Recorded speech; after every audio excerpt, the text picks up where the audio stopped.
What is up, everybody? Welcome to Pub Sports Radio. This is Stat Diggers, an early look for UFC Vegas 45. And yeah, coming off of a very good card last night to a card like this, it's definitely, not the best card in the world, but I do think we can find some spots to talk about it, as always, with you guys in the chat and Uncle Weezy, the man behind the stats. Uncle Weezy, what is up? Are you looking forward to UFC Vegas 45? It's the last card of the year, and we're going to be without MMA for like a month. So, you even if you don't like this card, you better look forward to it because you're going to be missing MMA when it's gone, and it's going to be gone in a week for about a month, you guys. So, like it or lump it, we got to get into 14 fights here, and you know what? It's a good card. There's some people here that I'm not sure. Like Raphael Assunção. I'm not sure why he's coming back. Maybe he's still got some fights left on that contract of his, but there's some interesting stylistic matchups. We're going to break it all down for you. That every card is a chance to make money, and I'd like to stack some more cash tickets like flapjacks this week. Yeah, man, we did it. We had a good night last night. We'll kind of go through it quickly. So it was a night where I kind of hammered the plays that I really liked. Like I had 2 units on the Costa Kelly under 2.5 rounds. That hit. I had 1 unit on the Minner Ryan Hall under 2.5 rounds. I thought it, could have hit a bunch of times, but did not. My big play of the night, my third max bet of the year, was Silva Wright. Fight does not start round 3, and it feels to have a max bet with absolutely no sweat. Herb Dean did scare me a little bit. Did you see that fight, Weezy, the Wright and Silva fight? Herb Dean did scare me a bit. I was, we were huddled around the laptop waiting for a cab, and I was just like, stop the fight, stop. I was just like, if he pulls a Kissiev here, I'm going to put my own head through a window. So, yeah, it did look like he waited a little bit long because, Wright was clearly not there mentally after that first shot landed. So, yeah. Silva, he was my ass shaving of the week, and that was a great finish. It was highly predictable, and I'm glad it happened. Yeah, I was like, Herb, what are you doing? Like, this guy's going to get hurt bad. But yeah, that was a spot that I really did like. I was talking about it with you for the last 2 weeks. It's like, I'm going to max bet the fight doesn't go to decision. The bookies were all over it, so I went with the fight won't start round 3 as well. Instead, my other big play of the night, so this is interesting. So I was having a really good night. I had 2 plays left, and all I needed to do was win one of them for a good night. The first one was going to be Amanda Nunes and parlayed with Jillian Robertson, 3 units on that. And then the last one was the main event not starting round 5. Obviously, Nunes did lose, and then the fight did not start round 5. So it was a good night, winning night, up about a unit and a half. Can't complain. There would have been a monster night, but Amanda Nunes ended up losing for the first time since it was like 2013, 2014. It's been a long time, dude. I could look at the sheet, but it was just a really long time. And I think a lot of people thought, including me, including you, Brady, that it was going to be many years more before she lost. So, yeah, wow, shocking. Absolutely shocking that she lost that fight. Yeah, it wasn't like it was shocking that she lost, but it was kind of really shocking how she did lose that fight. I did want to bring up a comment in the chat if I can find it. You guys are killing in the chat already. I wanted to find this comment, but yeah, somebody bet $318,000 on Amanda Nunes, and that just proves it's a lesson learned, guys. Nothing is a lock in MMA. Absolutely nothing. Not even the good Amanda Nunes, apparently, Weezy. We say it every week, don't we, Brady? That, this is a very strange sport, and you got the judges to deal with, you got the refs to deal with, you got the fighters. And in women's MMA, there are even more variables that make it a lot more unpredictable. And this one fit the definition of unpredictable. So, yeah. And I had a pretty good week too. I had 5 bets when my fight doesn't go to decision bet for Perez Schnell got, canceled. And then I had a finish-only prop bet on Pedro Munoz. That one was null and void because it went to decision, and cashed all 3 of my other bets. So it was 3 for 3 for me. I'll take it. Move on to the next one. We got one more card this year, and we got to put in the work and find our spots and put a couple of winning events again together here at the end of the year, Brady. Yep, build some momentum, go into this break, regroup a little bit, fix some things, and come back in 2022 in a very, very strong way. Gonna miss the show. Gonna miss all you guys in the chat for about a month. I don't know what I'm gonna do on a Sunday. without any stat digger. So I do want to shout out the chat before we get started. If you guys can please hit the like button. Also subscribe here to Pub Sports Radio. All the likes are much, much appreciated. We have the Real Deal Prime, first one in the chat. Bon Quiqui as well. Eric Betts fights Muhammad. We got Chris in the chat. We have Paul. We have a Belt Better. What is up, Sean, as well? Tim. Who else we got here? Jonathan Thomas. I saw Preston in there as well. What is up, Preston? Hopefully you had a good night last night. Jack Attack. I saw you had a good night last night. DXJC, how you doing? Planet Whisper, shout out to all you guys in the chat. You guys are killing it. Please smash the like button. See you in there as well, Thomas. Someone in the Pub Sports chat last night had 1,000 on Pena. Goodness, well, they just made a lot of money. But Weezy, I say we get into it. Not a lot of time to waste. We have 14 fights to break down. And I say we start with the very first fight of the night. And the very first fight is going to be a very intriguing one. We have a grappler versus a striker matchup here. Matt Sales going against Jordan Levitt. Sales, he is 27 years old, 5'7", with a 68-inch reach. Going against Levitt, 26 years old, 5'9", with a 71-inch reach. So Levitt, he's going to be 1 year younger. He's going to have a 2-inch height advantage and a 3-inch reach advantage. So this is going to be at 155 pounds. This is going to be Matt Sales' debut at 155 pounds as well. He's only fought at 145, and I believe he has a fight at 135 as well. So I'm curious to see how Matt Sales does look coming up a weight class, and we have not seen Matt Sales fight in I think like 2 years. His last fight was against Bryce Mitchell when Bryce Mitchell did win by twister, which I think was like the second twister in UFC history, which was nuts. But yeah, he lost to Bryce Mitchell. Prior to that, he beat Kyle Nelson by submission. He has a loss to Shayman Moraes by decision, and he had a knockout, I believe, on the Contender Series as well. As far as Jordan Levitt, he is 4-1 in his last 5 fights. He did make his debut against Matt Wyman, won him by knockout, that slam knockout. Prior to that, he did have a submission win on the Contender Series, and then just recently lost to Claudio Poya. So yeah, this is a very close fight. Matt Sales is going to want to keep this on the feet. If he does, I think he's going to win. Maybe even knock out Jordan Levitt. I think Matt Sales is the much better striker here, and it's not even close. But Jordan Levitt, he's a very good grappler. He may not have the best wrestling in the world, but he does have very unique ways to get it down to the mat. And if this fight does hit the mat, Matt Sales can definitely be in trouble. So Weezy, tough fight here. I can't wait to hear your thoughts on the first fight of the night. Yeah, it's a very interesting one. So let's start with the pro experience, and we can see that it's Sales who's more experienced here. He's got 2 more professional fights, about 40 more minutes in the pro cage, and about 3.5 more years as a pro. And he's even got 1 more fight at the UFC level and about 15 more minutes in the UFC cage. So we got to give Sales that advantage right there for the experience. In terms of the measurables, though, it is Levitt because he's taller. He's got a 3-inch reach advantage, and he's a southpaw. And southpaws sometimes, for certain fighters who don't get the chance to train with southpaws as much, can be a little bit of a nightmare of a stylistic matchup. So we have to keep that in mind, that this is also a southpaw versus orthodox matchup, in addition to being a striker versus grappler matchup. And when we look at the finish stats, it just absolutely fleshes out that this is striker versus grappler. As we see, Sales is finishing 75% of his fights by KO, and that Jordan Levitt is finishing 60 wins by submission. And in these guys' 4 combined losses, only 1 has come inside the distance. Matt Sales was submitted once in 3 losses. So if we go to the striking stats here, we see some really nice numbers from Sales. 5.44 significant strikes landed per minute, 3.13 absorbed, for a positive significant strike differential of about 2.31. So very, very impressive numbers there. You add to that he's gotten a knockdown in 4 fights, so he's shown a little bit of power, averaging 0.43 knockdowns per 15 minutes.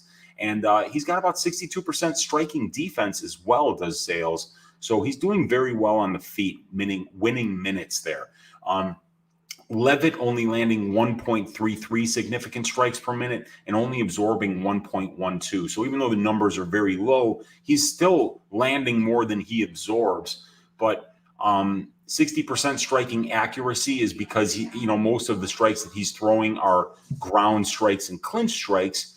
And if we move down to the grappling numbers, the first stat that I want to bring to everybody's attention here is that in a 3-fight sample size for Jordan Levitt, he spent 82% of his UFC career in control time positions for or against. So this guy does not want to be standing. He's not comfortable there.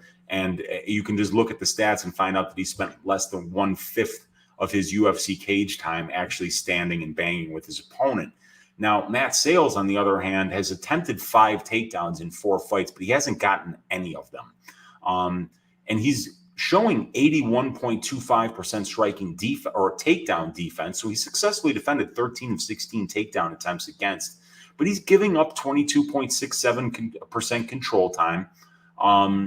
Not terrible, but you look at a 34. So he's giving up about 6.8, about 7 minutes on those 3 takedowns. So 7 minutes of control time on 3 takedowns means that, when he is getting taken down, he absolutely can be held down.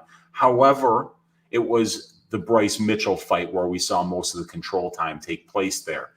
Bryce Mitchell, such a good submission grappler, and he spends a great period of his time on the ground as well. Has seen this kind of stylistic matchup before, and Jordan Levitt is certainly not Bryce Mitchell on the ground. And then when we look at the strength of schedule stats, it looks like Jordan Levitt has the better strength of schedule overall, but that's a bit of a mirage there, because one of those fights is against Matt Wyman, who's a very experienced fighter, but we know that Levitt caught Wyman at the very end of his career when he was not dangerous at all and not really even relevant, in this division. So it looks like Levitt's fighting the more experienced competition with a better win-loss ratio, but one of those 3 fights is against Matt Wyman, so that kind of screws up, the analysis of the numbers here. So the level of competition is actually pretty similar here. So yeah, very similar on the level of competition. It's going to be Sayles on the feet. It's going to be Levitt when it's on the ground. And Levitt spends a ton of time on the ground. So it's just about whether Levitt is getting these takedowns. And we can see that Levitt has gotten 4 out of the 10 takedowns that he's attempted. And Matt Sayles has successfully defended 13 of 16 takedown attempts against for 81.25% takedown defense. But when he is getting taken down, his opponents are holding him there, and they're racking up submission attempts as well. So what do you think, man? Who do you think is going to win this fight? You think Sayles is going to be able to keep this thing standing, or you think Levitt's going to get his way? Yeah, I have no clue what's going to happen in this fight, man. I mean, yeah, if Sayles is able to keep it standing, I think he wins pretty convincingly. But I guess we got to keep in mind that, yeah, Sayles has shown very good takedown defense, but that was at a weight class below. Levitt is going to be much bigger. He's going to have 2 inches of height, 3 inches of a reach as well. Maybe Levitt can use that size, and I don't necessarily think he has to take him down. Like, maybe he can take his back standing. We've seen Levitt pull guards several times as well. I just think if this fight hits to Matt in any type of way, that Matt Sayles is going to be in a ton of trouble. Like, even in like the Kyle Nelson fight, Nelson was like very, very close to choking him out.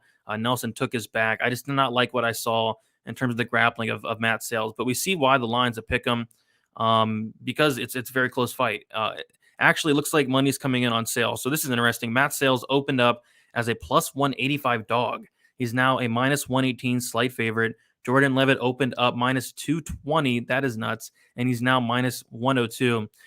Fight goes to decision plus 125. Fight doesn't go to decision is minus 165. I kind of think the fight doesn't go as interesting. I think if it's on the feet, Sayles does have a lot of power. Sayles is a finisher. Jordan Wright's never been knocked out, but I think this could possibly be the first time. And then on the flip side, I think if Levitt gets it down to the mat, like even once, he's going to be very live for a submission. So I'm kind of interested in the fight doesn't go, but honestly, I feel like this is a fight I just feel comfortable with just passing on. It's a very close fight. I'm having hard time filling out the time props here, because in the 4 combined losses, only 1 has been inside the distance. And, I could see Levitt getting takedowns, but not being able to finish on the ground. And I could also see a big enough percentage of this fight taking place on the ground that Sayles really doesn't have a chance to knock out Levitt. And Levitt is bigger. He's longer here. So, maybe he'll be able to, keep his distance on the feet and stay safe. So I kind of see why, the bookies opened him up as a favorite, but that big of a favorite is interesting. But Sayles is coming off this long layoff, so it's a very interesting fight. Like I said, striker versus grappler. I don't really have a strong read on this one way or the other. Going to really have to look into the tape a lot more, I think. Yeah, for sure. And again, like Sayles is coming up a weight class. That's something to note. Sayles is coming off of like a, excuse me, a 2-year layoff. lost my voice, a 2-year layoff. That's something to note as well. Levitt has been the more active fighter as of late. It's a close fight. If anything, I guess I'll slightly lean Levitt as of now, but there's no way I'm betting on this guy. I'm probably just going to sit back and watch this first fight of the night. We'll move on to the next fight of the night. We have Dontel Mays going against Josh Parisian. Another fight that I'm going to stay far away from. We have Dontel Mays, 29 years old, 6'6", with an 81-inch reach. Josh Parisian, 32 years old, 6'4", with a 79-inch reach. So Parisian, he's going to be 3 years older. He's going to be at a 2-inch height disadvantage, and he's also going to be at a 2-inch reach disadvantage. We'll take a look at the last few fights. Dontel Mays has a loss to Cyril Gahn by submission, a loss to Rogerio Nascimento by submission, and then a win by decision against Royce Martinez. 3-2 in his last 5 fights. Josh Parisian, he is 4-1 in his last 5 fights. Had a knockout win, I believe, on the Contender Series against Chad Johnson, a decision loss to Parker Porter, and then a decision win against Royce Martinez. Just such a low-level heavyweight fight here. Something I want nothing to do with. It should be, interesting, but, this is one where I just feel like you can, flip a coin to see who wins. This is a very close fight. You have the height and reach of Dontel Mays. You have the volume and the toughness of Josh Parisian. I have no clue what's going to happen here, Weezy, but I do know that I want to stay far away from this one. I feel the exact same way, dude. You look at the size advantage, and yeah, you got a nice little size advantage there for Mays. 2 inches of height, 2 inches of reach. He's 3 years younger, and then you got Parisian with 6 more professional fights. About 1 more year as a pro, and then Mays has got 2 more fights at the UFC level. So even though Parisian is more experienced, Mays has fought 50% of his career at the UFC level, while for Parisian it's like just under 20. So the experience numbers are close. Both of these guys really are more of knockout guys than they are submission guys. Parisian with an 85% finish rate in 14 fights. So, that's I believe 12 out of 14 coming inside the distance. Very impressive, obviously. And then Mays in his own right is finishing 2/3 of his wins, or 63%. So 5 out of 8 of his wins coming inside the distance. And if we look at the combined losses, it's 5 out of 8 combined losses coming inside the distance for these guys. And the average fight times around 9 minutes for Parisian, 11 minutes for Mays in the UFC. So, there's probably a decent chance that this fight finishes, but we do know that Parisian is ridiculously tough, man. I mean, this guy is he can take a beating and just keep going, and there's no quit in him.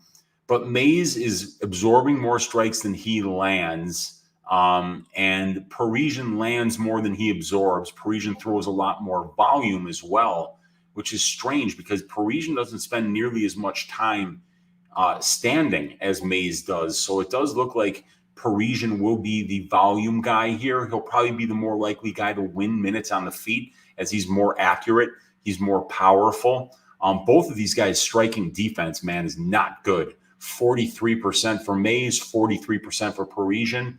Mays has been knocked down once. Parisian has never been knocked down. So neither one of these guys is particularly chinny.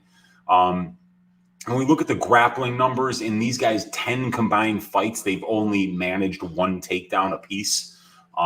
Parisian spends a lot more times in control time positions. He has not been efficient in the grappling exchanges. He's attempted more takedowns than his opponents have, but he's getting out-controlled by 10%. Mays has been fairly efficient. He's only had 5 takedown attempts, but his opponents have attempted 22.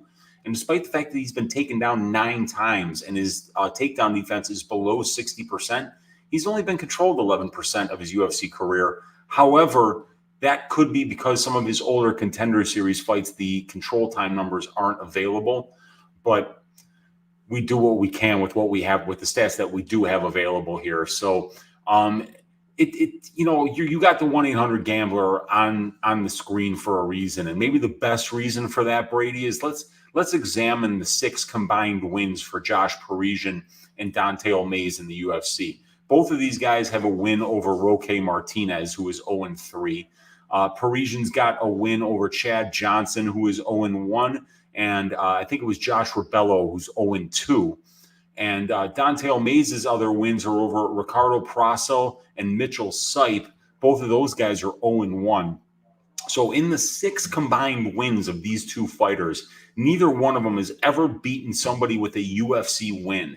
So whoever wins this fight, that'll be the first time that they beat somebody who's actually had a UFC win. So 1-800-GAMBLER. It's a high variance heavyweight fight. Both of these guys hit hard. I would say that Parisian is more he's more durable, and Don'Tale Mayes has definitely fought the better competition on the aggregate, having fought guys like Nascimento and Cyril Gane. It's a close fight, man. And like I say, I don't think I'm touching it. I don't even have a good feel on the time props for this one. Yeah, for sure. I mean, you have the volume, the toughness of Parisian, and you have the size, the reach, the height of Don'Tale Mayes. Both these fighters are arguably probably not UFC caliber, and this line kind of surprises me. We have Don'Tale Mayes, who opened up -140. He's now -202, and Josh Parisian opened up +120. He's now +172. This is a clear dog or pass situation, but this is just more so a clear pass. Like, I would never ever bet on this fight. Like, the fight goes to decision is +135. The fight doesn't go to decision is -175. Like you said, Parisian's very tough. Both guys are very tough. I could potentially see this going to decision.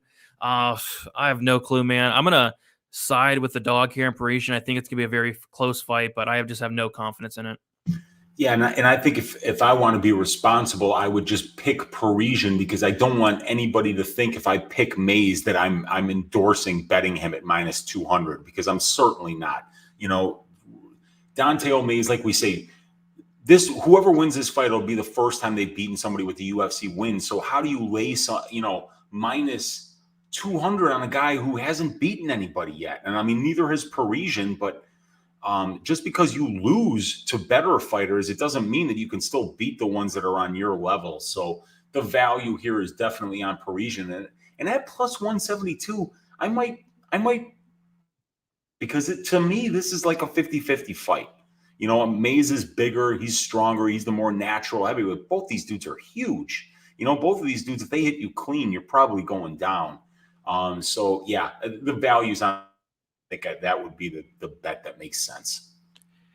Yeah, for sure. I think the value is on him, but I think I'm probably going to just stay away from that one. But we'll move on to the next fight. This should be an interesting one. We have Raquel Pennington going against Maisie Chiasson. We have Pennington is 33 years old, 5'7", 67-inch reach.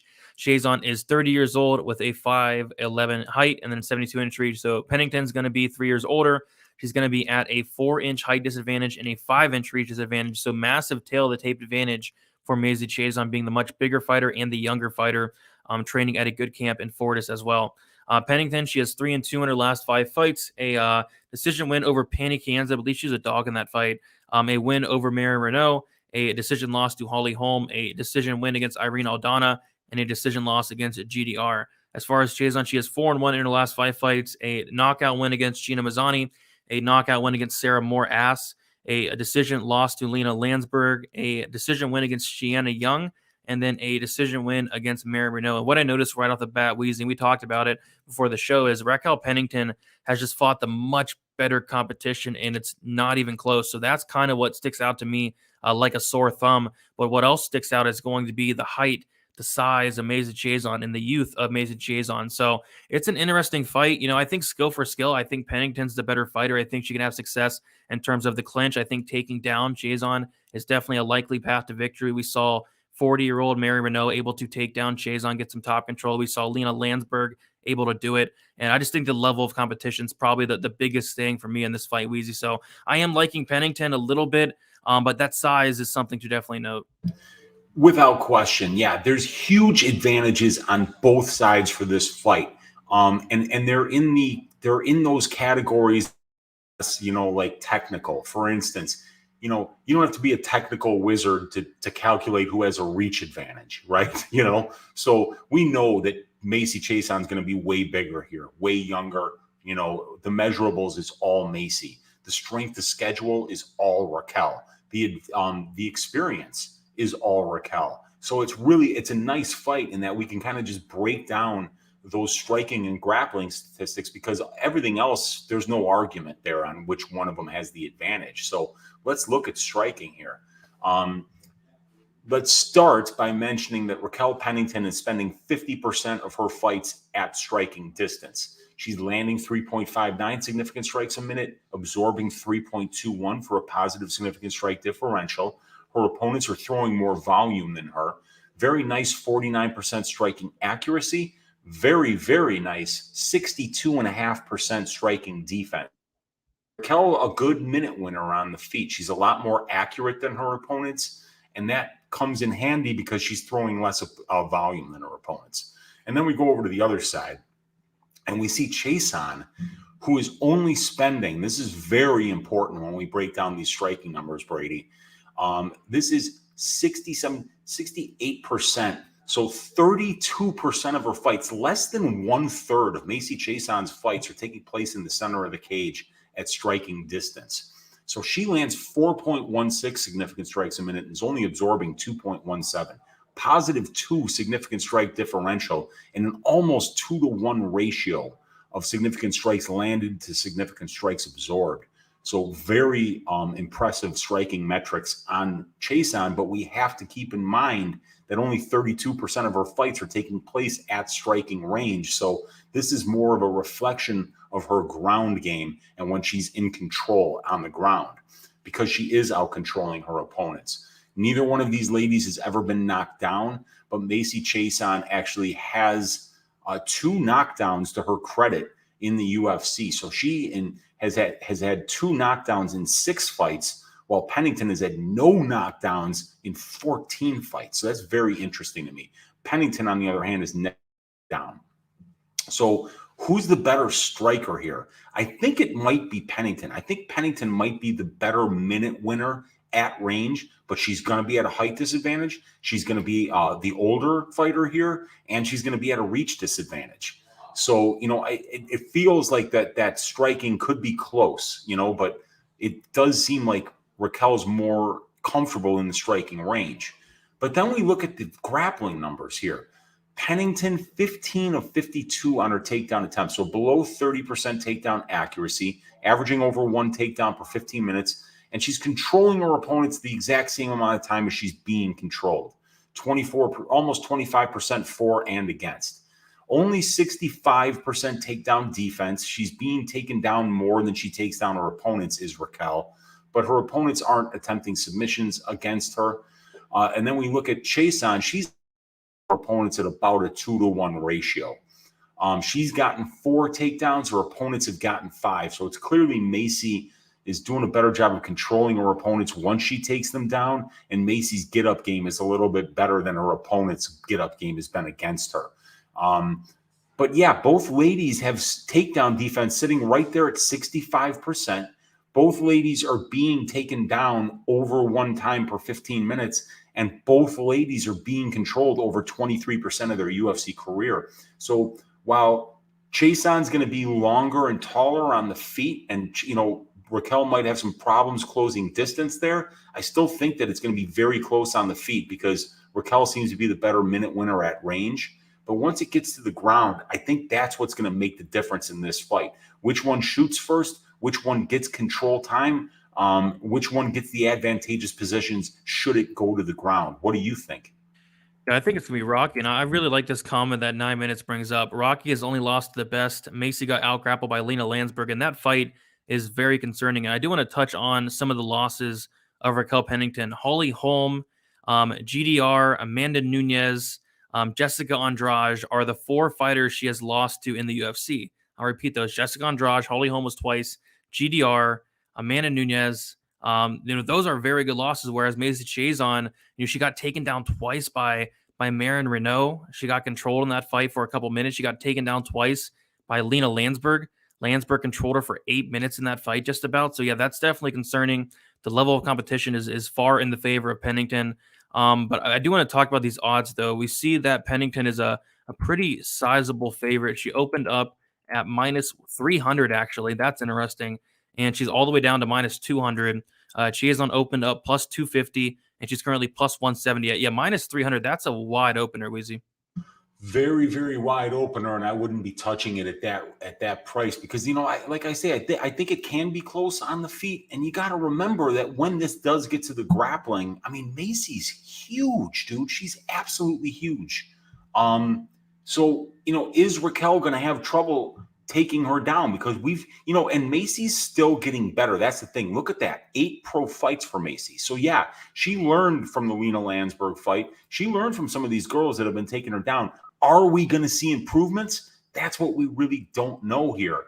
So if Macy's not showing improvements and she's still easy to take down and hold down, and we see a situation, you know, like we saw in the Landsberg fight, then yeah. And I mean, you add up those records of the women that have beaten Pennington, and it's ridiculous. I mean, like, she's only losing to the very best of the best. So yeah, it's really kind of hard to see how this one goes. But if Pennington is the usual Pennington, you know, she should be able to get this done. But, you know, Macy's a unique challenge here. She's very big. She's very strong. She's young in her career still. So I think that we have to kind of bake into the cake when we're handicapping this fight. How, are we going to see improvements from Macy Chiasson? We just don't know yet. Yeah, I think we could. We'll have to see, though. I'm not touching the minus 200 on Pennington. I will pick her to win, though. But yeah, minus 200, I just don't really see a reason to going there. The fight goes to decision minus 260. Fight doesn't go to decision plus 180. I'm going to say Pennington by decision, but not running to the betting window for this one, Weezy. I'm not either, but I got to tell you, dude, as we went through every single one of these fights, you can make an argument for every one of these underdogs. You can make an argument that every one of these lines is entirely too wide. That Pennington opener, entirely too wide. That Don'Tale Mayes at minus 200 is entirely too wide. I mean, when we're going to talk about Tafa Hunsucker, like, I don't know what's going on with that line, man. That makes no sense to me. There's a lot of wide lines. There's a lot of underdogs with value. And at plus 170, I'm telling you, man, Macy Chiasson, if she makes any kind of improvements to her defensive wrestling here, this is going to be a very, very close fight. Yeah, I think these first 3 fights are all very close. And even like looking further, like the first like 4 fights are all like very, very close. So we'll see what happens. But yeah, nothing really sticking out to me so far. We'll move on to the next fight, though. Maybe something will stick out here. We have Charles Jourdain going against Andre Ewell. We have Jourdain, 26 years old, 5'9" with a 69-inch reach. Andre Ewell, 33 years old, 5'8" with a 75-inch reach. So Andre Ewell going to be much older. He's going to be 7 years older. He's going to have a 1-inch height disadvantage, but he's going to have a massive 6-inch reach advantage. Charles Jourdain, he has 2-2 and 1 draw in his last 5 fights. A knockout win over Duho Choi as a big dog. A decision loss to Andre Fili. A draw against Josh Kulabau. A knockout win against Marcelo Rojo. And a submission loss to Juliana Rosa. As far as Andre Ewell, 2-3 in his last 5 fights. A knockout loss against Marlon Vera. A decision win against Jonathan Martinez. Erwin Rivera decision win as well. A decision loss to Chris Gutierrez and a knockout loss against Julio Arce. So Andre Ewell is coming up a weight class here. This is another close fight. The thing I used to not like about Andre Ewell, and maybe coming up weight is going to help him here, is the fact that this guy looks really, really good in the first round and a half. The problem with Ewell is he does seem to slow down as the fight goes on. He slowed down in the Rivera fight. He slowed down in the Gutierrez fight. He even slowed down a little bit in the Martinez fight as well. He slowed down in the Vera fight, got knocked out. I mean, this is a guy that does slow down as the fight goes on, and he's a guy that did used to cut a lot of weight, so maybe coming up a weight class here could definitely help him. And then Charles Jourdain, I think this is a guy that he's very young. He's 26 years old. I think we're going to see massive improvements out of the guy, but he's dangerous. He's a finisher, but he's just so inconsistent. Like, he has very good wins, and then he has like really questionable losses. Like, I thought he should have went out there and starched Juliana Rosa, who's been knocked out like 20 times. I thought he should have went out there and starched Josh Kulabau, but that turned into a draw. So I don't know if I can trust either guy here. Lots of question marks on both sides for me. But yeah, this should be a really fun fight, though. It absolutely should be. Now, the first stats that I want to bring to your attention here is that Jourdain over 6 fights has less than 8% control time for. And Ewell in 8 fights has less than 4% control time for. And then we look 4 combined takedown attempts in 14 fights for the 2 of these guys, and only 2 combined takedowns in 14 fights. So when I look at that, it just leads me to believe that this fight's taking place on the feet, And if we want to figure out who's going to win this fight, we got to figure out who's going to have the advantage there. Well, first of all, it's going to be a 6-inch reach advantage for Ewell. He's a southpaw. Jourdain fights here. Now, when we look at the differences between these guys, we're going to see that Jourdain does land a little bit more than he absorbs. He lands 5.07, absorbs 4.72. He's got a 46% striking accuracy, and he's got some really nice power that he's shown in the UFC.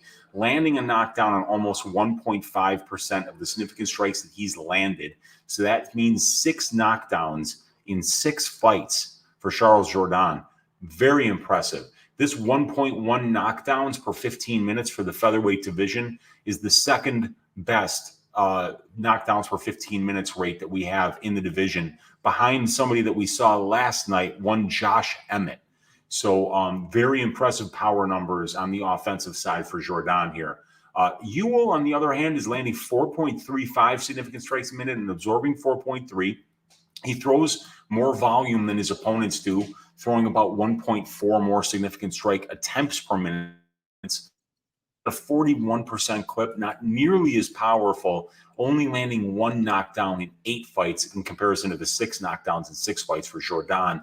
And then we've got Ewell has been knocked down twice, and Jourdain has been knocked down twice as well. So both of these guys just a little bit chinny. Jourdain getting knocked down just a little bit more per 15 minutes than Andre Ewell. So both of these guys don't have great takedown defense, Brady, but I really don't see either one of them going to the grappling here.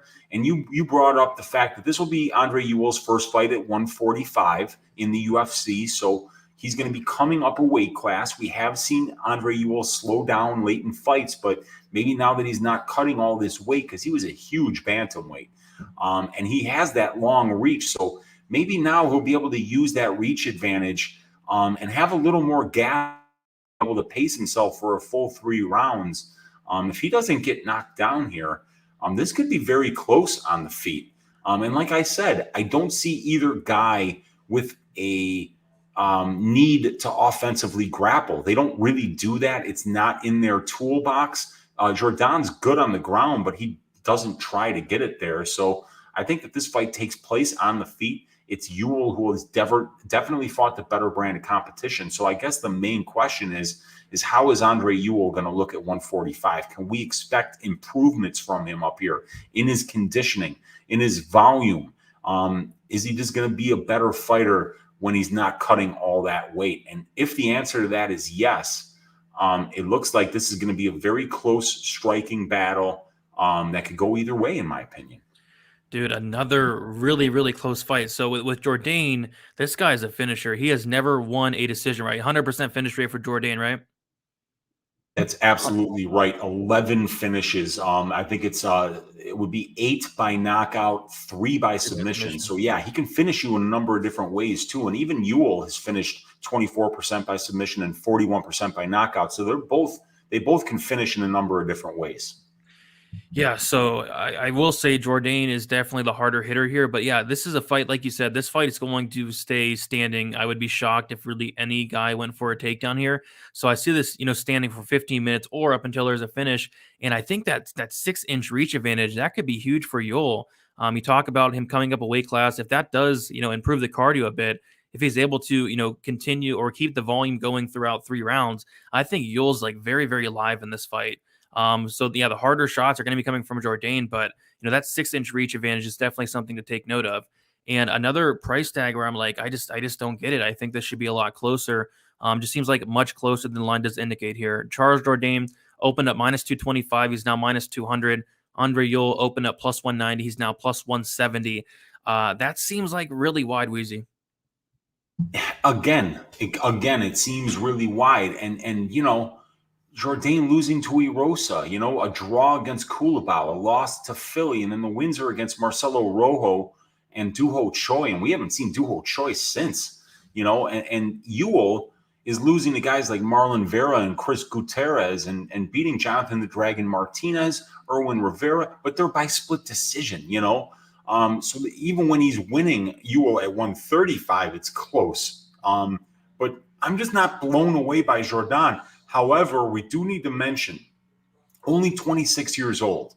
So we can continue this guy. You know, it's another fighter that we have to maybe, and it's the case in both of these guys. Ewell coming up a weight class might see better conditioning, better output. And then Jourdain's still 26 years old and has 16 professional fights. So he could be getting a lot better, 100% finish rate. And we didn't mention that Ewell is being finished in 62% of his 8 losses. So that's 5 losses inside the distance, 3 by submission, 2 by knockout. So if you are on the Jourdain side and you don't quite feel like paying, you know, where do we got minus 200, you know, you can maybe take him inside the distance because the guy has 100% finish rate and Ewell's being finished more than half the time when he loses. And, you know, maybe moving up to 145 wasn't a great idea. We won't know that until, you know, we see the fight. So, yeah, it feels like a stay away from me, but it really does feel like Ewell's got value here as well. I'm seeing a lot of value in a lot of dogs this week. Lions feel that they're just a little bit too wide. Yeah, I totally agree. And it's not just these first couple fights. I think we're going to talk about a couple more that do seem off, but the fight goes to decision for this one. Looks like it is a minus 120 pick 'em on each side. Minus 120 fight goes, minus 120 fight doesn't go. I'd probably lean towards the fight doesn't go. Yeah, with the 100% finish rate of Jourdain, that would probably, I would probably lean there, but I'm not running to the window to bet a time prop in this fight. Actually, you know, it doesn't really line up well for me because if Jourdain wins, I think that he definitely wins inside the distance. But if Ewell wins, I kind of feel like it's a distance, you know, decision, which is how Ewell's been winning in the UFC anyway. He's never finished anybody in his 4 wins. So I think like the time props, you want to bake them into either Ewell by decision or Jourdain inside the distance. And that's how you play the time props for this fight. Yep, totally agree. But yeah, curious to see where that line does go. Looks like there is probably some value on Ewell at plus 170. But we'll keep moving on to the next fight. I think this one's a very intriguing one. We have Ciara Eubanks going against Melissa Gatto. We have Eubanks, 36 years old, 5'4" with a 67-inch reach. Melissa Gatto, 25 years old, 5'5" with a 69-inch reach. So massive tail to tape advantage for Gatto, being 11 years younger. That is huge. She's also going to have a 1-inch height advantage and a 2-inch reach advantage. Ciara Eubanks, she is 3-2 in her last 5 fights. She had a nice knockout win against Elise Reed. Prior to that, a decision loss to Pandy Kanzad, a decision loss to Caitlin Vieira, and a decision win against Julia Avila, a decision win against Sarah Moore-Ass. As far as Melissa Gatto, she took a really long layoff from Carol Rosa. I want to say it was like back in 2018. It was like almost a 3-year layoff. She comes back and she looks like much, much improved against Victoria Leonardo in terms of the striking. Of course, it's Victoria Leonardo, so we got to kind of factor that in. But I really did like what I saw in terms of the striking of Gatto. Like, you take a look at some of her fights outside of that Leonardo fight against Rosa, against Rocha, against other fighters. Like, she's getting taken down easily. No takedown defense. Her ground game's phenomenal, but she is content to stay on her back. She's very sloppy. And we saw it even in the Leonardo fight where, she is submission over position. She got reversed like 3 times against Victoria Leonardo. So that's a concern, but, she is very, very dangerous on the mat. This is a fight where, like I said, the tail of the tape advantage is in Gatto's favor by quite a bit. Eubanks is getting up there at 36 years old. Eubanks is somebody that we always have to worry about the weight cut. We always have to worry about her gas tank. We always have to worry about those things. And Gatto is the young up-and-comer who's making, massive improvements. I mean, if you go back and watch some of her older fights from 2018, 2017, the striking is non-existent. So it was actually really pleasing to see that Gatto, showed some striking and pretty good striking as well in the Leonardo fight. But, Eubanks has fought the much better competition here, and it's not even close. She's fought, fighters like Caitlin Vieira, like Julia Avila, like Pandy Kanzad, fighters like that, where Gatto, she won against Victoria Leonardo. So I kind of want to see more out of the Gatto side. There's question marks for me on both sides, but I kind of feel like this is a solid spot for Eubanks. She's a legit black belt in BJJ. She's very well-rounded, good striking, good wrestling. The gas tank is definitely a concern, but from what I've seen from, from Gatto, I've seen her get taken down easily, no resistance whatsoever. I've seen her lose position more often than not.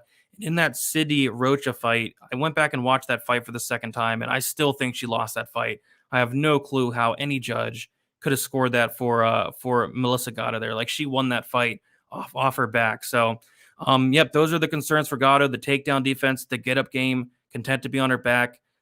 Is submission over position going to work against an experienced black belt against Eubanks? But we have a young fighter in Gatto. I think she's going to make improvements rapidly. We'll see what happens, but I am leaning Eubanks here early on. Weezy, what do you think? Yeah, it's an interesting one, man, because Gatto fought 4 times in 2018. She fought 3 times in 2017 and 1 time right at the end of 2016. So she fought like 8 times over 2 years and then took 3 full years off between the Hossa fight and the Leonardo fight.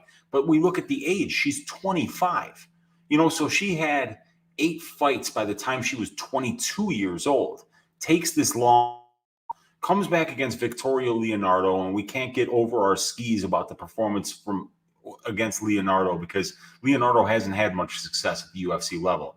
So, but still knocks her out, looks good on the feet, makes improvements.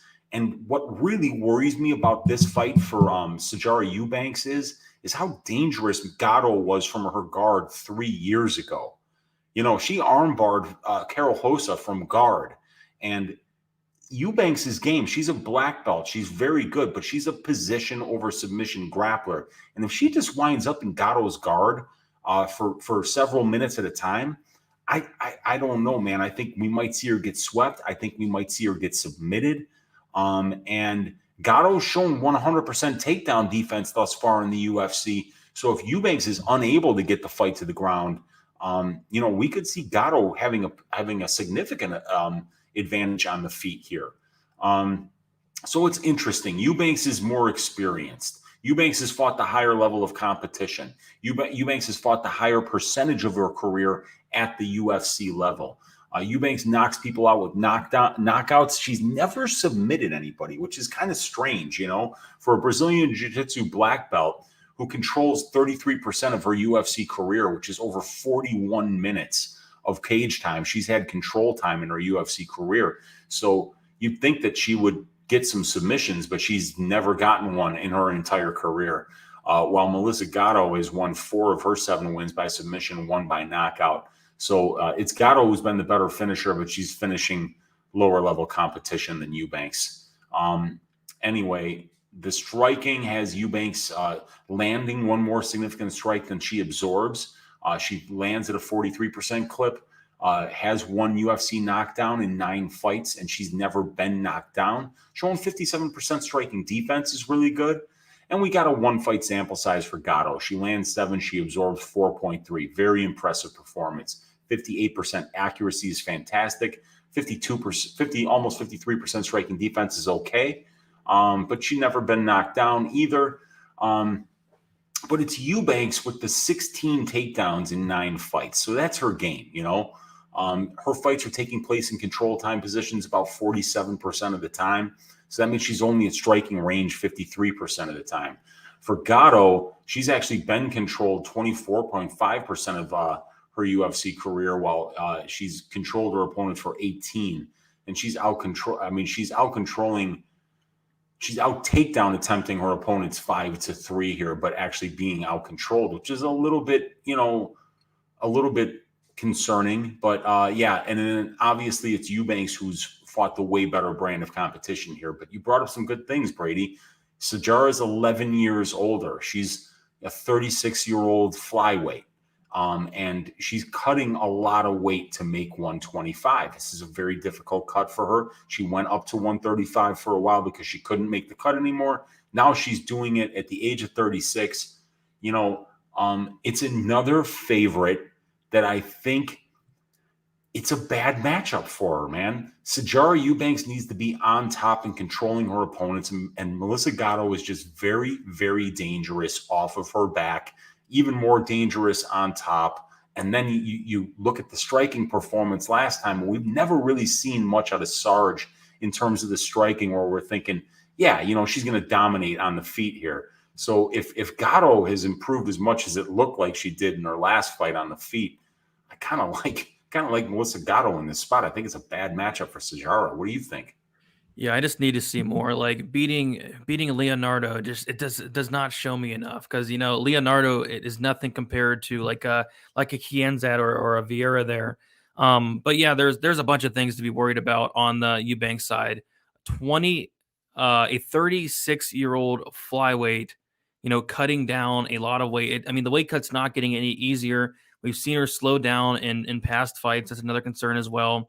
And like you mentioned, Gatto is going to be very, very dangerous and much younger. So, yeah, this is a big pass for me. I'm going to pick Eubanks to win. I think she's going to win based off of top control. But yeah, I mean, Gatto's definitely going to be alive for a sub in the Rosa fight. Rosa was able to take her down easily, and Rosa was winning the fight up until she did get caught. I just don't know if Eubanks gets caught here. Losing my voice after last night. It was a crazy night. But yeah, we see the line. Eubanks is a big favorite. Opened up plus 110. That's interesting. And she's currently minus 212. Melissa Gatto opened up minus 130. She's now plus 182. This is a stay away for me. I want to see more out of Gatto before I can really get a good read on her. Again, we've only seen her fight one time in the last 3 years, and it was against Victoria Leonardo. So I'm going to pick Eubanks to win. The fight goes to decision minus 210. The fight doesn't get decision plus 160. No strong read on that as well. I think I'm just going to sit back and watch this one, but the pick for me is Eubanks. You think that line's too wide? I do. I think it's too wide, man. Gatto is very dangerous on the ground, and that's where Sijara does her work. So I don't feel comfortable laying 66% implied probability on somebody that's going to be the 11 years old fighter. 36 compared to 25 here. That's a lot of age to give up, and I don't like that. Not at that price. Yeah, for sure. I think it's another clear pass for me there. But yeah, really, really interesting fight. Cannot wait to see Melissa Gatto back. This is going to be a very good test for her in her career. But next, we have the People's Main Event. Before we talk about it, guys in the chat and girls, can you please hit the like button? We have about 100 of you people in here. Would really appreciate that. We're about to break down an absolute banger. And Justin Tafa going against Harry Hunsucker. Cannot wait for this fight. We have Justin Tafa, 27 years old, 6 foot, with a 74-inch reach. Harry Hunsucker, 32 years old, 6 foot to the 75-inch reach. Harry Hunsucker is going to be 5 years older, but he's going to have a 2-inch height advantage and also a 1-inch reach advantage. We'll take a look at the last few fights. Justin Tafa, he is 2-3 in his last 5 fights. Made his debut against Jorgen De Castro, got knocked out in the first round, bounces back, knocks out Juan Adams, and then he loses a decision to Carlos Felipe and a decision to Jared Vanderaa. As far as Harry Hunsucker, he made his debut against Tai Tuivasa. He also fought on the Contender Series and lost to Jared Vanderaa by knockout. So this is a fight where, this is such a low-level heavyweight fight. It's insane. I mean, Harry Hunsucker could potentially be the worst heavyweight in UFC history. This guy is not great at all. He has a couple minutes of gas. He's very heavy on his lead leg. He's never seen the second round, which is nuts. But he does have some fast hands. He does hit with power. So it's going to be a fun fight. Harry Hunsucker, maybe he's not the most skilled fighter, but what he is he's exciting. He's not scared of anybody. He will go in there and try to take your head off. And I really do like that about him. Justin Tafa, I think for him in this fight, I think leg kicks are going to be extremely important. We saw Jared Vanderaa in his fight was able to really, damage the legs of Hunsucker and even Tuivasa. And that fight lasted like less than a minute. We saw Tuivasa landed 3 good kicks, and Hunsucker was really, really hurting. And Tafa does have some solid leg kicks there. So I think that's going to be key for Tafa. But this is a fight where I really don't see it, lasting long. Again, Hunsucker's never seen the second round. I don't think that changes here. I think these guys are just going to stand in the middle and bang until one man falls. I'm going to take Justin Tafa here to win, but he's a big favorite. We'll talk about the line, which is nuts, but I think it's a good spot for him. I'm just not sold on Harry Hunsucker. I'm not sold on either guy, but I'm definitely not sold on Harry Hunsucker. Weezy, I know you have a lot of fights on this fight. What do you think about this one? Yeah, this is a fun one. I mean, it's super low level though. Tafa's still only 27 years old, so for a heavyweight, that's like a baby. That's like an 18-year-old. So, hopefully we'll be seeing improvements out of him. And Harry Hunsucker's 32. That's still young for a heavyweight. He's going to be 2 inches taller, have a 1-inch reach advantage, and then he's got 4 more professional fights. But even though he's got 4 more professional fights, he's got way less time in the cage. Harry Hunsucker's average fight time as a pro is 1.73 minutes. That's an 11-fight sample size. So obviously he's never been a decision. He's won 100% of his fights by knockout or submission, and he's lost 100% of his fights by knockout. So yeah, I would say that this is a 1-800-GAMBLER fight, but this is a fight to play under time props because that's just the way that these guys fight. Not so much Tafa as Hunsucker. Hunsucker is a 2.5-minute gas tank. He goes balls out, and he makes it really nasty and dirty and wings everything with heat. And Justin Tafa has only 7 professional fights. I mean, like, this guy's had he's had more fights in the UFC than he had outside of it. And the guys that he's fought, you know, De Castro, Adams, Felipe, Vandera, you know, it's not an impressive row of fights. You know, there's really not a lot of quality opponents on Tafa's record. And then you go over to the Hunsucker side and, you know, you see even less quality. So it's a low-level fight with 2 low-level heavyweights, and they both got a lot of power. This fight will finish inside the distance, most likely in the first round. But Justin Tafa -330. Are you fucking kidding me, Brady? Are you kidding? Is that wrong? Am I reading this wrong? Do I need new glasses? Because that's crazy. Call the fucking orderlies on yourself if you're thinking of betting Justin Tafa on a money line at -330 against anybody in the UFC. 77% implied probability. Come on, man. No way, dude. No way. That's nuts. Yeah, that is very nuts. But I do want to talk about Hunsucker a little bit more. So you look into his fights, and this is a guy that, like, even as an amateur, this is a guy that's not seeing the second round. I think as an amateur, he saw the second round at showing like one time, and that was a submission loss. But yeah, look at his MMA debut against an 0-2 guy. He gets knocked out in 2 minutes and 19 seconds. His second fight, 44-second win by rear naked choke. And then against Dontel Mays, an 0-0 Dontel Mays back in the day, 2016, he loses to strikes in 2 minutes and 12 seconds, a 1 minute and 21-second win, a 3 minute and 56-second win, a 50-second win, 1 minute and 2 seconds, 1 minute and 21 seconds, a 3 minute and 34-second loss, a 45-second win, and then a 49-second win. So all of his pro fights have finished in that first round.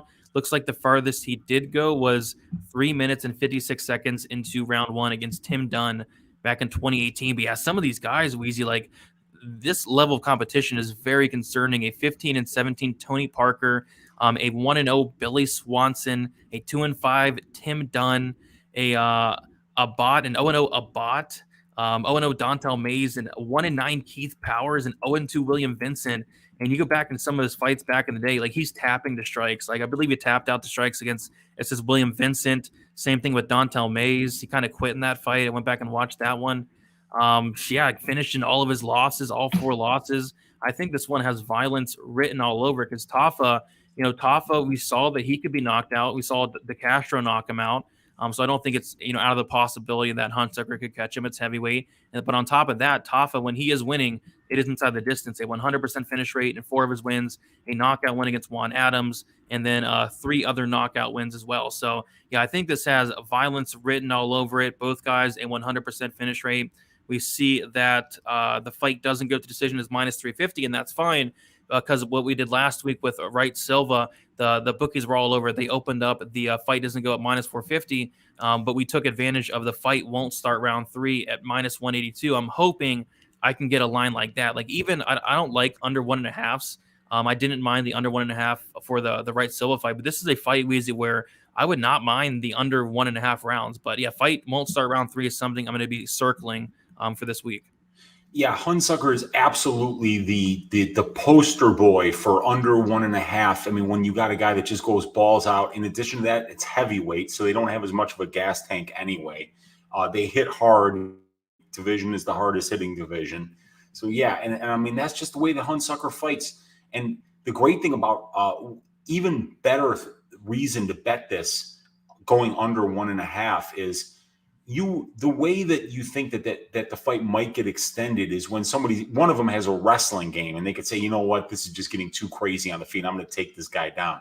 Tafa has no wrestling game. He's not taking anybody down. So that, this fight's going to stay on the feet. And I mean, the way that Hunsucker just chucks heats, somebody's getting slept. So yeah, the under 1.5 looks like a fantastic bet. Fight doesn't start round 3. If you can get that at better than minus 200, it's a great bet. But I might even throw some money on Hunsucker by round 1. I mean, if he's already plus 250, plus 270 on Bet Online, imagine what you could get for first round knockout. You might be able to get 7-8 to 1. It's his only win condition. Look at his record. He just doesn't fight past the first round. So it's dog or pass again, man. Again. I mean, it's got to be. I mean, you can't lay minus 330 on Justin Tafa, right? So yeah, it's got to be. But I'm really looking forward to a violence bet in this fight for sure. And on top of that, we're back in the small cage as well, which even more so leads me to believe that somebody's probably going to sleep here within the first couple minutes. Absolutely, man. Yeah, this is a good fight to bet on in terms of just the time props, in my opinion. I think that I might have some bets on this fight. I'll have an under 1.5. I'll have a fight doesn't start round 3. And then,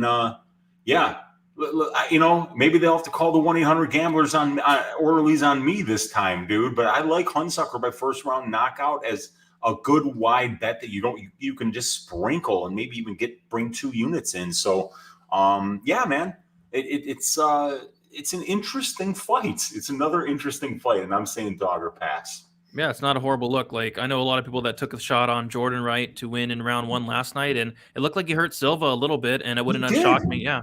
He definitely had moments, and Silva showed a pretty good chin because, god damn, does Jordan Wright hit hard. When he hits you, man, it hurts, and when he sees you just a little bit dazed, he goes really balls out. So I thought Silva was actually a little bit lucky to catch him the way that he did, but then, once you hit Wright once sound, he folds like a lawn chair. So, and that's exactly what we thought would happen. And it happened. It was a nice, easy, comfortable cash, our favorite kind.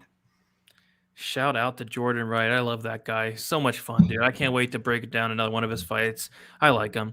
But we'll move on to the next fight here. We're moving through these. We have Raoni Barcelos against Victor Henry coming in on short notice here. Barcelos is 34 years old, 5'7", with a 67-inch reach. Henry, 34 years old, 5'7". Not sure on the reach as of now, but yeah, I was able to watch some tape on Henry. Went back, watched his Kyler Phillips fight that went 15 minutes. And what I noticed from Henry is he's a very tough guy. I don't believe this guy has ever been knocked out. I don't think he's been submitted, very high volume, and he can keep a pace for 3 rounds. And he's, like I said, he's tough. He's very tough. I like that about him. But you take a look at his last 5 fights, he is 4-1. And then as far as Barcelos, he is 4-1 as well. Of course, Barcelos is fighting the much better competition. Submission win over Chris Gutierrez, a knockout win against Carlos Joaquin, a decision win against Syed Nurmagomedov, a decision win against Khalid Taha, and a decision loss against Timur Valiev. So yeah, what I noticed for Henry though is I have seen him taken down. I've seen him get his back taken. I think that could really be a path to victory for Barcelos. Barcelos, both guys are 34 years old. We have to worry about the cardio of Barcelos. I think Henry's going to have the cardio advantage here, but I just think, Barcelos is probably on another level here. Again, fought the much better competition, very well-rounded, very good on the mat, very good on the feet, dangerous on the feet as well. But if this fight does get extended, yeah, I could see Henry maybe having success down the stretch. But I do like Barcelos here, but I'm not running to the betting window, especially considering I see Barcelos like almost minus 300, Weezy. Yeah, man, and it is short notice for Victor Henry. I think he just got put in this spot about 2 days ago, something like that, Brady. So, maybe 9 days notice for Victor Henry. But actually, Victor Henry's got 8 more professional fights than Barcelos, so he's got an experience advantage. Spent 100 more minutes in the pro cage. He's been a pro for about 1.5 years longer than Barcelos, but it's Barcelos who has the UFC experience advantage. Obviously, as this is Henry's debut. But Henry's an equal opportunity finisher, 30% by KO, 38% by submission, while Barcelos relies a lot more on the knockout. And Barcelos has been finished in one of his 2 losses. Victor Henry never been finished. So seeing as with these guys, Barcelos, a 60% finish rate in the UFC. Only one of these guys' 7 combined losses have been inside the distance. So this fight going to decision might be a bet to look at. Let me mute for a sec here. I think I'm losing my voice too, man. It's a rough night for both of us, Brady. Oh, yeah. But yeah, Barcelos is really putting up fantastic numbers, landing 5.39 significant strikes a minute. You know, tons of volume. 10.2 attempted. His opponents are attempting 12.83, showing 66% striking defense, 53% striking accuracy, and he's landed 4 knockdowns in 6 UFC fights. You know, this should be Barcelos on the feet. He's very, very accurate. He hits incredibly hard, and he's got really smooth, really technically sound boxing.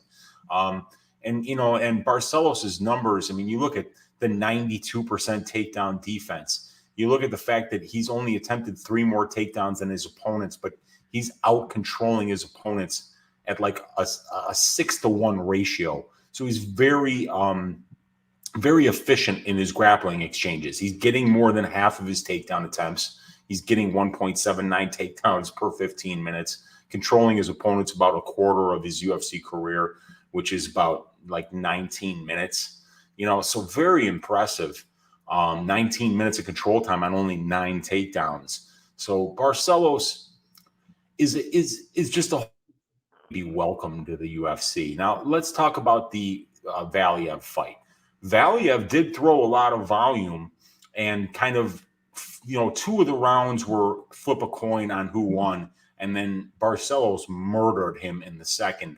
So Barcelos gassed out, and that's something that is very interesting here, because you mentioned Victor Henry, a lot of pressure, right? A lot of forward movement, a lot of volume.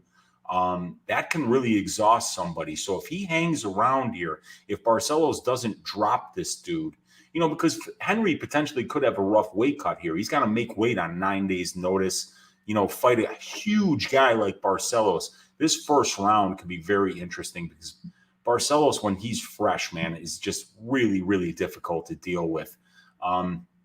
Yeah, man, I have to look more into Victor Henry. I know that he's got some impressive wins on the regional scene, and he's actually fought. You go through that level of competition, and it's good. The guy's got the experience advantage. And if you look at, for instance, Barcelos' UFC competition is really not that great.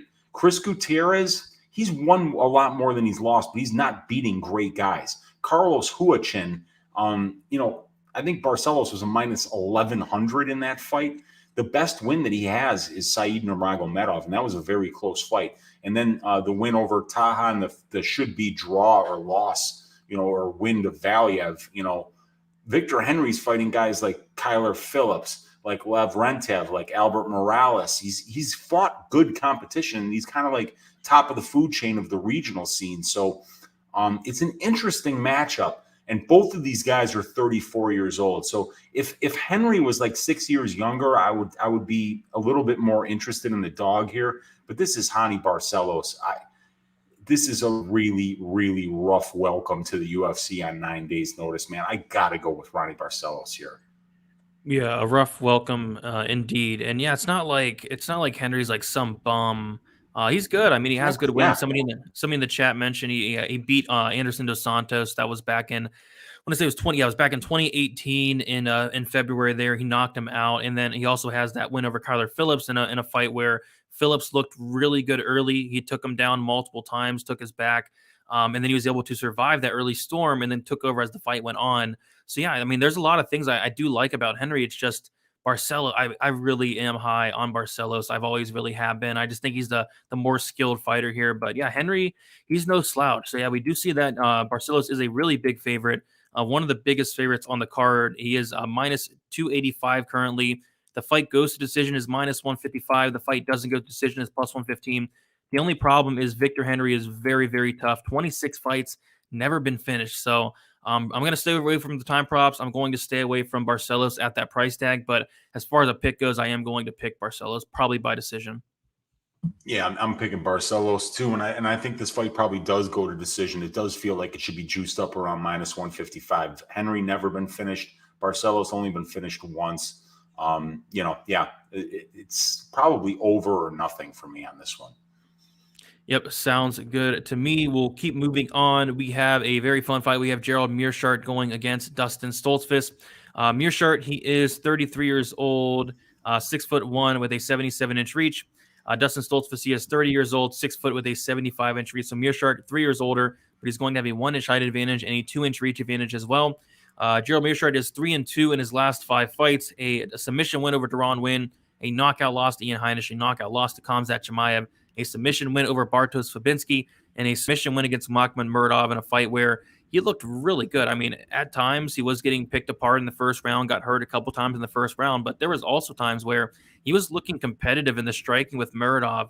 And I think he hurt Muradov a little bit at the end of the first round. And then in the second round, he was like really hurting Muradov on the feet, ultimately takes him down and submits him. Somebody in Muradov who I think at the time like had like 100% takedown defense, a very good takedown defense. And it was a very impressive fight for Meerschaert because he was a huge dog in that fight.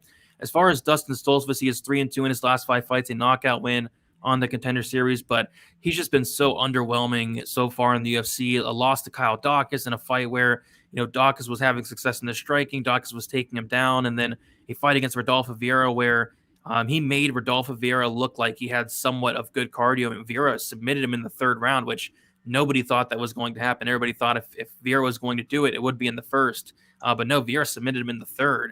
So, yeah, I'm not a big fan of this Stoltzfus guy. The takedown defense is not great. He's a grappler, but he's very content to kind of just stay on his back. And if Meerschaert gets him down here, I think there's a good chance that Meerschaert can submit him. The striking's not there for Stoltzfus as well. I know Meerschaert's, primarily a grappler, but Meerschaert's striking has came a long way. I probably favor Meerschaert in the striking. Level of competition goes to Meerschaert by a mile. Experience to Meerschaert by a mile. Meerschaert's the bigger fighter. It's just Meerschaert for me all day on this one, Weezy. I think he's the much better fighter. I'm not sold that Stoltzfus is a UFC caliber fighter. So give me Meerschaert here and probably inside the distance. Yeah, I agree with you completely here. Meerschaert's taller. He's got 2 more inches of reach. He's the southpaw here. And even though Meerschaert's 33, Stoltzfus is still 30. And then you've got like 30 more professional fights for Gerald Meerschaert here. So that is a lot. 160 more minutes of cage time. 7 more years as a pro. 11 more UFC level fights. About 70 more minutes in the UFC cage. And then you look at the finish rate, dude. Gerald Meerschaert has finished 76% of his pro wins by submission. That is a lot. It is just a lot. He's got like something like 23 wins by submission, something in that neighborhood. So fantastic performances from Meerschaert here in the past. We do know that he's going to, the grappling is where he wins and loses his fights. He's been subbed in 8 of his 14 losses. So this is a fight that's probably going to finish inside the distance here. Meerschaert's got a 94% finish rate in his wins. So 31 of his 33 wins have come inside the distance. Stoltzfus, 53% finish rate. So, I think that's 7 out of 13 wins. But, it's the losses that concern me here. 17 combined losses and 12 of them inside the distance. So that's like a 70% finish rate. And you mentioned it in that Muradov fight. Meerschaert, it took him a while to get him down to the ground. But the fact that he was able to hang on the feet for even a round with Muradov, Stoltzfus is going to be at a striking disadvantage in this fight. And that's something we don't usually hear when we're talking about an opponent against Gerald Meerschaert. But this is the case, man. We can't overstate enough how impressive that Muradov win, how high of a regard the MMA community holds Muradov in. His stand-up is fantastic. His footwork is fantastic. He's amazingly technical there. And you just saw Meerschaert really put on a masterclass performance, started mixing in the grappling later, got that late sub, fantastic performance. And I want to say that in Stoltzfus's last performance, we saw a completely different Rodolfo Vieira. That, there could be a little bit of recency bias in that line because that's the Rodolfo Vieira that we've been expecting for a very long time. He looked spectacular against Stoltzfus. And I don't think that that's a knock on Stoltzfus. The losses to Kyle Daukaus and Rodolfo Vieira are very, very good losses. You know, those are good losses for a guy like Stoltzfus, team pro fights, and only has 3 fights at the UFC level. They're working him into the competition here, but this is another tough row to hoe here. He's probably going to lose 3 in a row. He's fought the much worse brand of competition. He's going to be smaller. He's going to be at a grappling deficiency, and he's going to be at a striking deficiency. So this is one time where I could say I'm endorsing the favorite here and doing it with gusto. I do like Gerald Meerschaert quite a bit to win this fight inside the distance. Yep, I'm with you there. Shout to the GOAT, Tajik Pay. Hopefully everyone's having a great Sunday, and don't let the TV fool you. Paiva won that fight. I totally agree. It was all Paiva. It was all Paiva. Yes, I thought Paiva clearly won. Shout out to you, Tajik, though. Hopefully had a good night last night. Big Steve, with all due respect, you got to drop the juice parlays, your bankroll. Thank you. I totally agree, Big Steve. Parlays are very, very, very bad. And yes, I will try to stay away from them as much as possible. But yeah, let's look at this line, though. So we see that Gerald Meerschaert opened up as a minus 255 favorite. He's now minus 230. Stoltzfus opened up plus 215. He's now plus 195. The fight goes to decision, plus 165. The fight doesn't go to decision, is minus 215. Little chalky, but yeah, I think the line's about right. I think Meerschaert should be a pretty decent sized favorite here. Agreed. And yeah, and that fight doesn't go to decision. I mean, if you look at the metrics with which we look at it, how we handicap that, it feels like it's about where it should be, or it may even be a little bit overjuiced. Yeah, maybe the under 2.5 could be something to look at as well. But yeah, I think Meerschaert does probably finish this fight inside the distance as well. So it looks like we're on the same page there. Yeah. We'll move on to the next fight. We have Darren Elkins going against Cub Swanson. Darren Elkins, 37 years old, 5'10", with a 71-inch reach. Cub Swanson, 38 years old, 5'8", with a 70-inch reach. So Cub Swanson, 1 year older, 2-inch height disadvantage, and a 1-inch reach disadvantage. Darren Elkins is 2-3 in his last 5 fights. A knockout loss to Ricardo Lamas, a decision loss to Ryan Hall, a decision loss to Nate Landwehr, a submission win against Eduardo Garagori, a knockout win against Derek Minner. As far as Cub Swanson, 2-3 in his last 5 fights. Submission loss to Renato Moicano, a decision loss to Shane Burgos, a decision win against Crone Gracie, a knockout win against Daniel Pineda, and a knockout loss against Giga Chikadze. No shame in that. So yeah, this is a fight where I just have no clue what to do on this one, Weezy. So definitely help me out. Let's go through the numbers, see if we can find a spot on this one.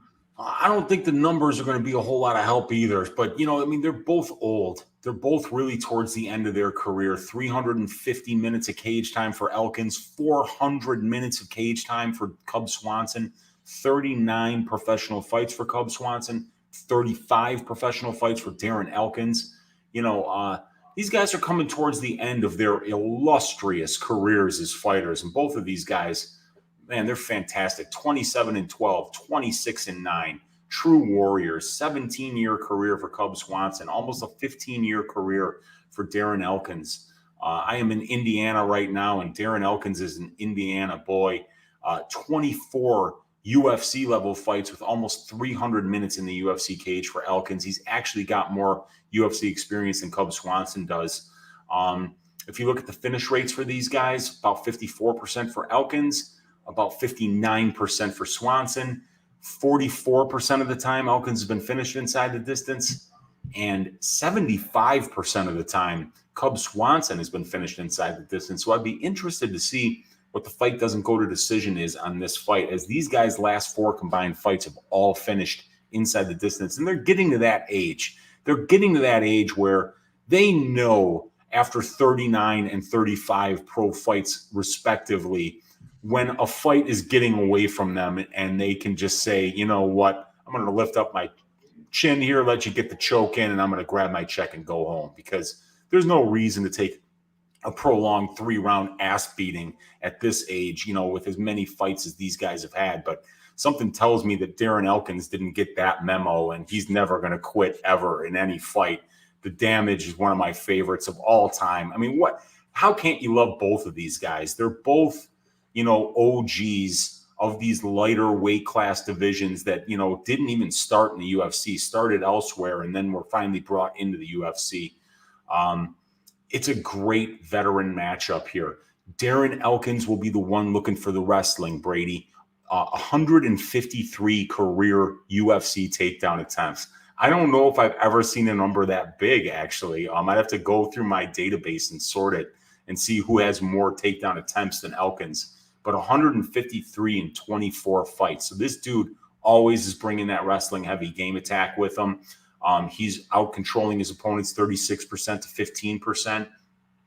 Cub Swanson, only 22 takedown attempts in 20 fights. So he's not one to try to take the fight to the ground. He prefers to let his hands do the talking. And when he does get taken down, he'll use that BJJ game of his either to stand back up or threaten with submissions, as he's attempting 1.12 submission attempts per 15 minutes. And he's controlling his opponents. Only 8% of his UFC career is Swanson, while he's getting controlled 18%.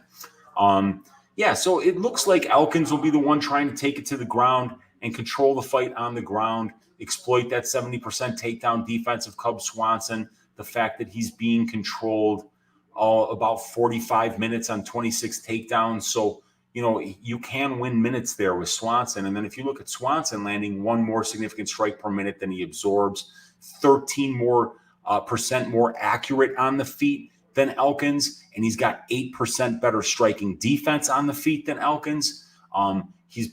Swanson's been knocked down less and knocked down his opponents more. So he's got it's going to be Swanson in the striking. It's going to be Elkins in the grappling. When we look at the level of competition, there is an advantage here for Swanson. He's got better overall fights. He's got better wins overall, and he's got better losses overall. And the metrics aren't really ambiguous about this. There's a clear advantage there. So I think there's a clear advantage for Swanson in the strength of schedule and in the striking. I think there's going to be a good advantage and an ability for Elkins to win minutes on the ground with his wrestling.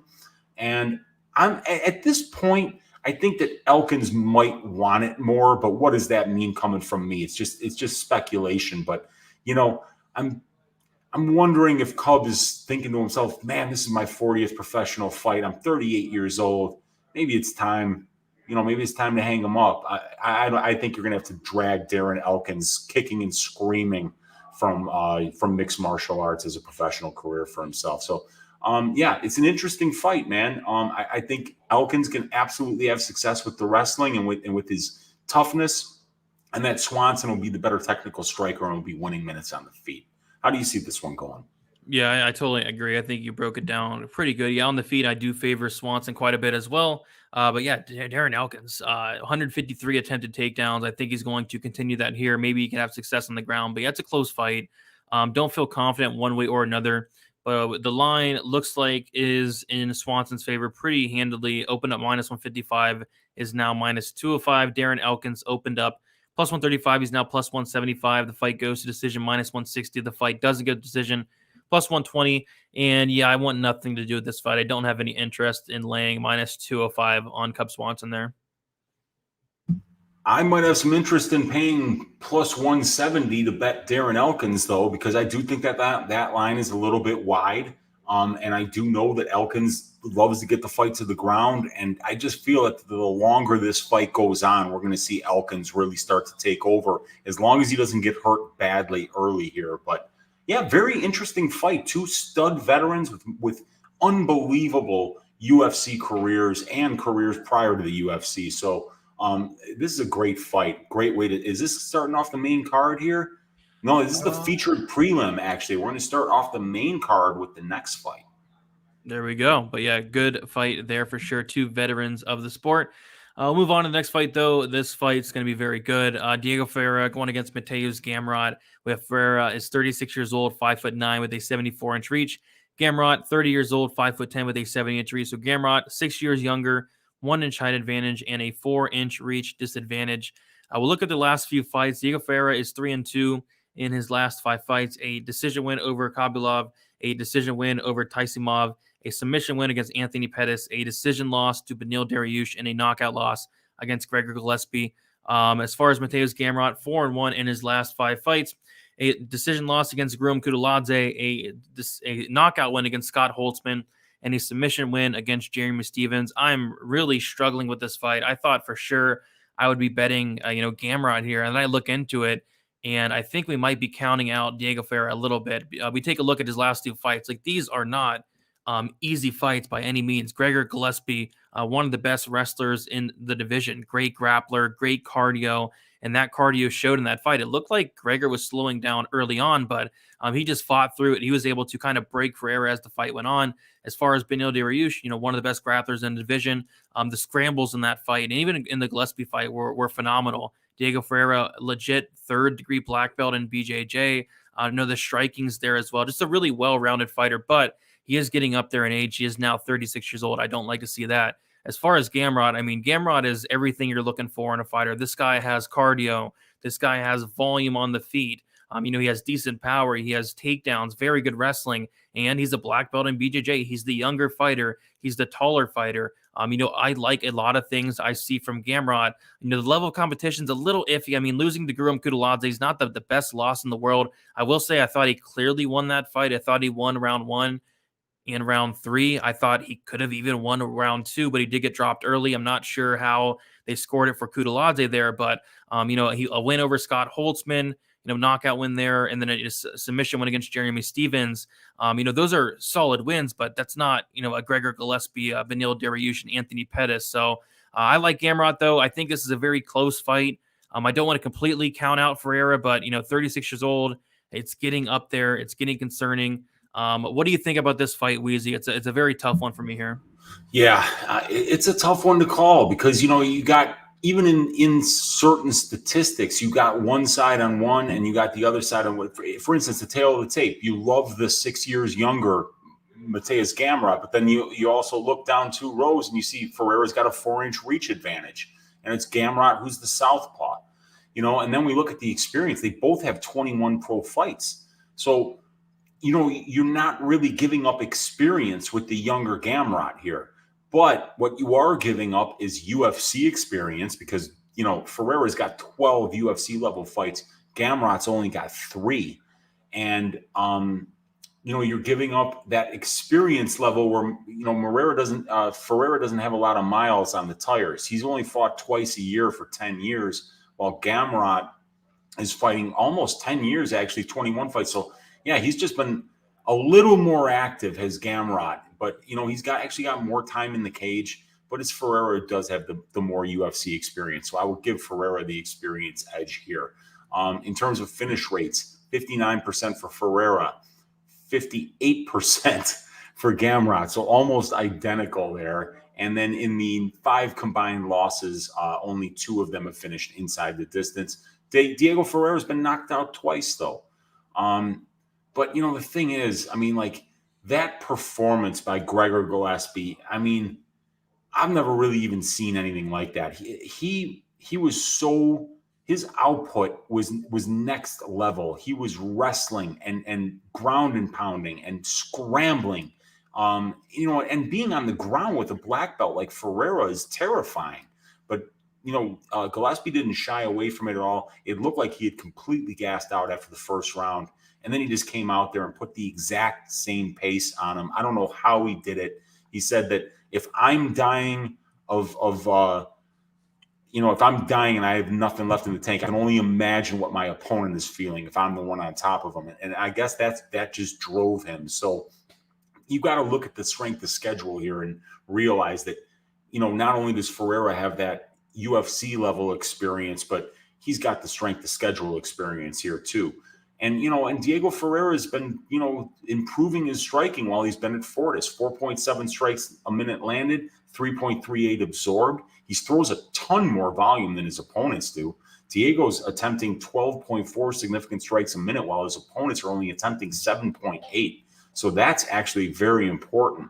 And then we look at Gamrot, and he's putting up video game numbers. He's landing 4.1, only absorbing 2.09, 48% striking accuracy, landing a knockdown over 1% of the time, 0.67 knockdowns per 15 minutes, and 65% striking defense. However, he has been knocked down once as well. So, a little bit chinnier, but a little more powerful has Gamrot been. Gamrot's more accurate and has shown better striking defense. But all that being said, Gamrot has controlled a good amount of his fights on the ground here, but the striking was really great in the Holtzman fight, as well as the wrestling in the Stevens fight, getting that early submission, And then with the Kutateladze performance, it was just a great showing of all the skills that he has, his striking, his wrestling, his scrambling. Very close fight, could have went either way. So yeah, Ferreira's definitely got that strength of schedule advantage. He's got the experience advantage. Both these guys are equal opportunity finishers. Both these guys are tough. Gamrot's younger. Ferreira's got the reach advantage. I mean, it's going to come down to these grappling numbers. And look at these grappling numbers on Gamrot, right? 35% takedown percentage. He's averaging 5.35 takedowns per 15 minutes. And he's out-controlling his opponents 22% to 0.3%. That's efficiency. That's dominance in the ground game. 100% takedown defense.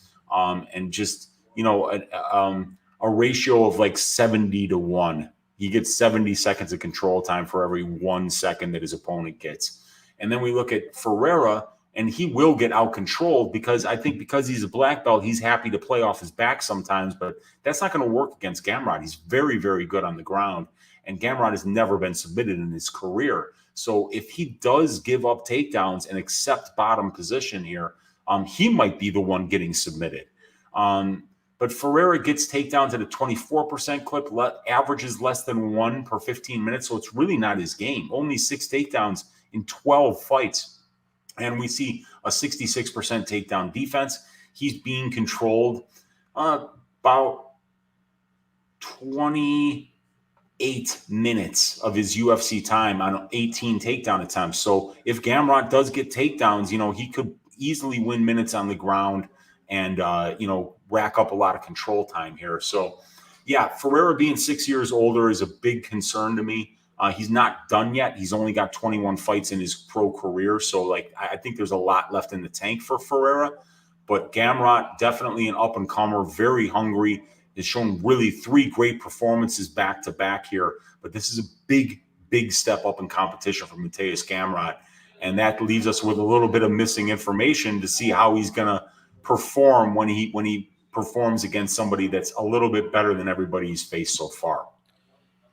Yep, for sure. It's a tough fight. I'm gonna go with Gamrot. I don't feel great about it. I think, like you mentioned, I think a good path to victory for Gamrot's going to be the takedown route. Very good wrestling. Gamrot has also a black belt. I guess my only concern is it's very hard to hold down Ferreira. He has very good scrambling, and again, he's a third-degree black belt.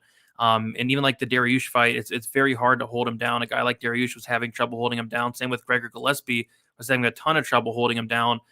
Curious if Gamrot's going to be able to, because in the Gamrot fight against Kutateladze, he took him down 5 times, but he was only able to control him for 3 minutes and 29 seconds. So, I'm going to go with Gamrot here. We see that Gamrot opened up minus 190. He's now minus 168. Ferreira opened up plus 165. He is now plus 148. I had a feeling that nobody would be picking Ferreira this week. I looked at Tapology, and it's 89% of people are picking Gamrot this week, which that's crazy. But yeah, I'm going to pick Gamrot as well. Very, very intriguing fight. Give me the younger fighter, but you mentioned this is a huge step in the competition from guys like Scott Holtzman, Kutateladze, Jeremy Stevens. Good win there, but Jeremy Stevens is towards the end of his career. Whereas, Ferreira, he's just getting off of 2 fights against Gregor Gillespie and Beneil Dariush. So, yep, good fight. Give me Gamrot, but I don't feel great about it. The fight goes to decision is minus 135. The fight doesn't go to decision is minus 105. Any thoughts on the lines? Any thoughts on the fight goes or doesn't go? Yeah, it probably goes. It probably does go because Ferreira has been a good finisher in the UFC, finishing 5 of 8. Mateusz has finished 100% of his pro wins, his UFC wins. But, these guys don't get finished typically. Ferreira only finished twice. Gamrot never finished. So I think it probably does go to decision here. Yep, I'm with you there. But yeah, it should be a very, very fun fight. We'll keep moving on. We have Raphael Assunção going against Ricky Simón. We have Assunção, 39 years old, 5'5" with a 66-inch reach. Ricky Simón, 29 years old, 5'6" with a 69-inch reach. Simón, 10 years younger. That's big. 1-inch height advantage and also a 3-inch reach advantage. So the tail of the tape advantage massively in the favor of Ricky Simón. As far as the last couple fights, we do see that Assunção is 2-3 in his last 5 fights. A knockout win over Matthew Lopez, a decision win against Rob Font, a submission loss against Marlon Moraes, a decision loss against Corey Sandhagen, and a knockout loss against Cody Garbrandt in his last fight. As far as Ricky Simón, he is 3-2 in his last 5 fights, a knockout loss against Uriah Faber, a decision loss against Rob Font, a decision win against Ray Borg, a submission win against Gaetano Perello, a decision win against Brian Kelleher. So I guess the big thing that sticks out to me, Weezy, is the fact that Assunção is a 39-year-old bantamweight. Like that is not good whatsoever. And he hasn't been looking that great as of late. I mean, he got knocked out by Cody Garbrandt. That was definitely not a good look. Prior to that, he did lose to Corey Sandhagen, not a terrible loss. I mean, he's losing to good guys. Lost against Marlon Moraes as well. But his last win was in 2018 against Rob Font. Back when he was 36 years old. So yeah, I definitely think he is getting towards his career and the end of his career here. It could potentially be his last fight. Yeah, he's on a 3-fight losing skid. If he loses this one, we could possibly not see him in the UFC again. But Raphael Assunção, his takedown defense on paper is very good, 81%. And I feel like Ricky Simón's going to want to get this fight down to the mat. I mean, you take a look at some of Ricky Simón's takedown numbers in his fights, and they're insane. 6 takedowns against Kelleher, 7 against Perello, 7 against Borg, 6 against Font in a fight that he lost. He had 4 against Ronnie Yaya, 7 against Jackson. He had 2 against Marab, and then 14 on the Contender Series. So I feel like Ricky Simón's going to want to get this fight down to the mat. And although on paper, Assunção has a very good takedown defense, and you take a look at who he's fought, and it's a lot of strikers like Cody Garbrandt, Corey Sandhagen, Marlon Moraes didn't try to take him down. We got him down to the mat. Rob Font not trying to take you down as well. Aljamain Sterling, TJ Dillashaw took him down once. Brian Caraway took him down twice. Pedro Munoz not taking anybody down. Dillashaw took him down twice as well. Johnny Eduardo. Yeah, I just looked through his fights, and I don't see a ton of people that are going to try to take him down like Ricky Simón is. So I like Ricky Simón here quite a bit. I think the tail of tape advantage is huge. Wrestling advantage. Give me Ricky Simón here to win, and win probably by a grinding takedown-based decision. Yeah, I agree with you there. It's terrifying to bet on a 39-year-old bantamweight, especially when his opponent is 10 years younger, a lot hungrier, and he's got a hell of a lot more to fight for at this point. Assunção, 39-year-old on a 3-fight losing streak. It's a bad combination. He's obviously got more experience, but 130 more minutes in the cage, 7 more UFC fights, about 70 more minutes in the UFC cage. But, Assunção is not a finisher at the UFC level. He's only finished 27% of his 11 wins. So it's 3 out of 11 wins he's finished. And the fights that he does win are very low volume boxing decisions because he does a pretty good job of keeping the fight on the feet. And he throws a little more volume, and he has very, very good striking accuracy. So he's very good minute winner in very low volume striking matches. But I don't think that's what you're going to see from Simón. He's got really good striking defense in his own right. Simón doesn't throw as much volume as Assunção. But the thing is that both of these guys are really good at out-controlling their opponents. You got Assunção's got 11% control time for and 5.44% control time against. But then you look at Simón, and it's 31.5% control time for, only 4% control time against. So he's just done a really good job of ratioing his opponents in terms of control time, wrestling, winning a ton of minutes down there. And, the takedown defense is really good for Assunção, 81.82%. He's getting taken down less than 0.5 times per 15 minutes. So he's done a really good job with the defensive wrestling. The problem is that when he is on the feet, it's just always close. He doesn't really have power. He doesn't really throw a ton of volume. He just wins razor close decisions. So I think Simón, being much younger, actually on the metrics, having fought and beaten the better brand of competition, which is surprising for somebody like Assunção who's been around for 16 UFC fights. But yeah, it's Simón who's beating the better competition, facing the better competition, and his losses, according to my metric, are even better than Assunção. So, 10 years younger, 14 less fights, a really, really efficient wrestling game, 53 takedowns in 9 fights for Ricky Simón. And despite the fact that he's trying almost 10 takedown attempts. Or I'm sorry, almost 11 takedown attempts per fight. He's getting them at a 54.64% clip. Add in the most spectacular mullet on the UFC roster, and it feels like a layup here for Ricky Simón. And let me tell you something. A lot of people are going to be like, Weezy, the mullets have been getting their ass kicked lately. It's about the quality of the mullet, okay? You can't just get a shitty mullet and think that you're going to win, okay? You got to do more than that. You look at Ricky Simón's mullet. In particular, I want to call attention to that Brian Kelleher fight. Spectacular hair, the best mullet I've ever seen. And I already went through all the statistical advantages too. I don't see a path here for Assunção, you guys. This is going to be Ricky Simón. Sounds good to me. Yeah, you brought up the mullet. Hopefully he can kind of break the mullet streak that has been looking really bad as of late. But yeah, like you mentioned, it's all about the quality of the mullet. I totally agree. His mullet's phenomenal. We see that Simón is a big favorite. I think like the second biggest favorite on the card. Opened up -210. He's now -275. Assunção opened up +180. He's now +235. Sounds about right to me. Fight goes to decision -245. Fight doesn't go +175. Any thoughts on the line? Too wide, too short? Any thoughts on the fight goes or doesn't go?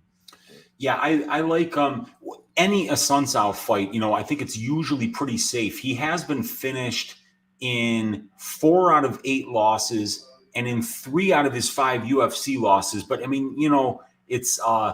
Marlon Moraes, it's Cody Garbrandt. It's guys that either have that ridiculous power or the ridiculous ground game. And Simon's more of a grinder. Even Simón in his 9 wins has only finished 28% of them. So what was the fight goes to decision for this one? It opened up -195. It's now -245. Oh, yeah. See that, at -195, that felt good. At -245, I am not running the window for that one at all. So, yeah, I'd probably stay away from the time props here. But, yeah, I like Ricky Simón quite a bit here. Yeah, I'm with you there as well. Don't think I'm going to be betting Ricky Simón, but I do think he has a really good chance of winning.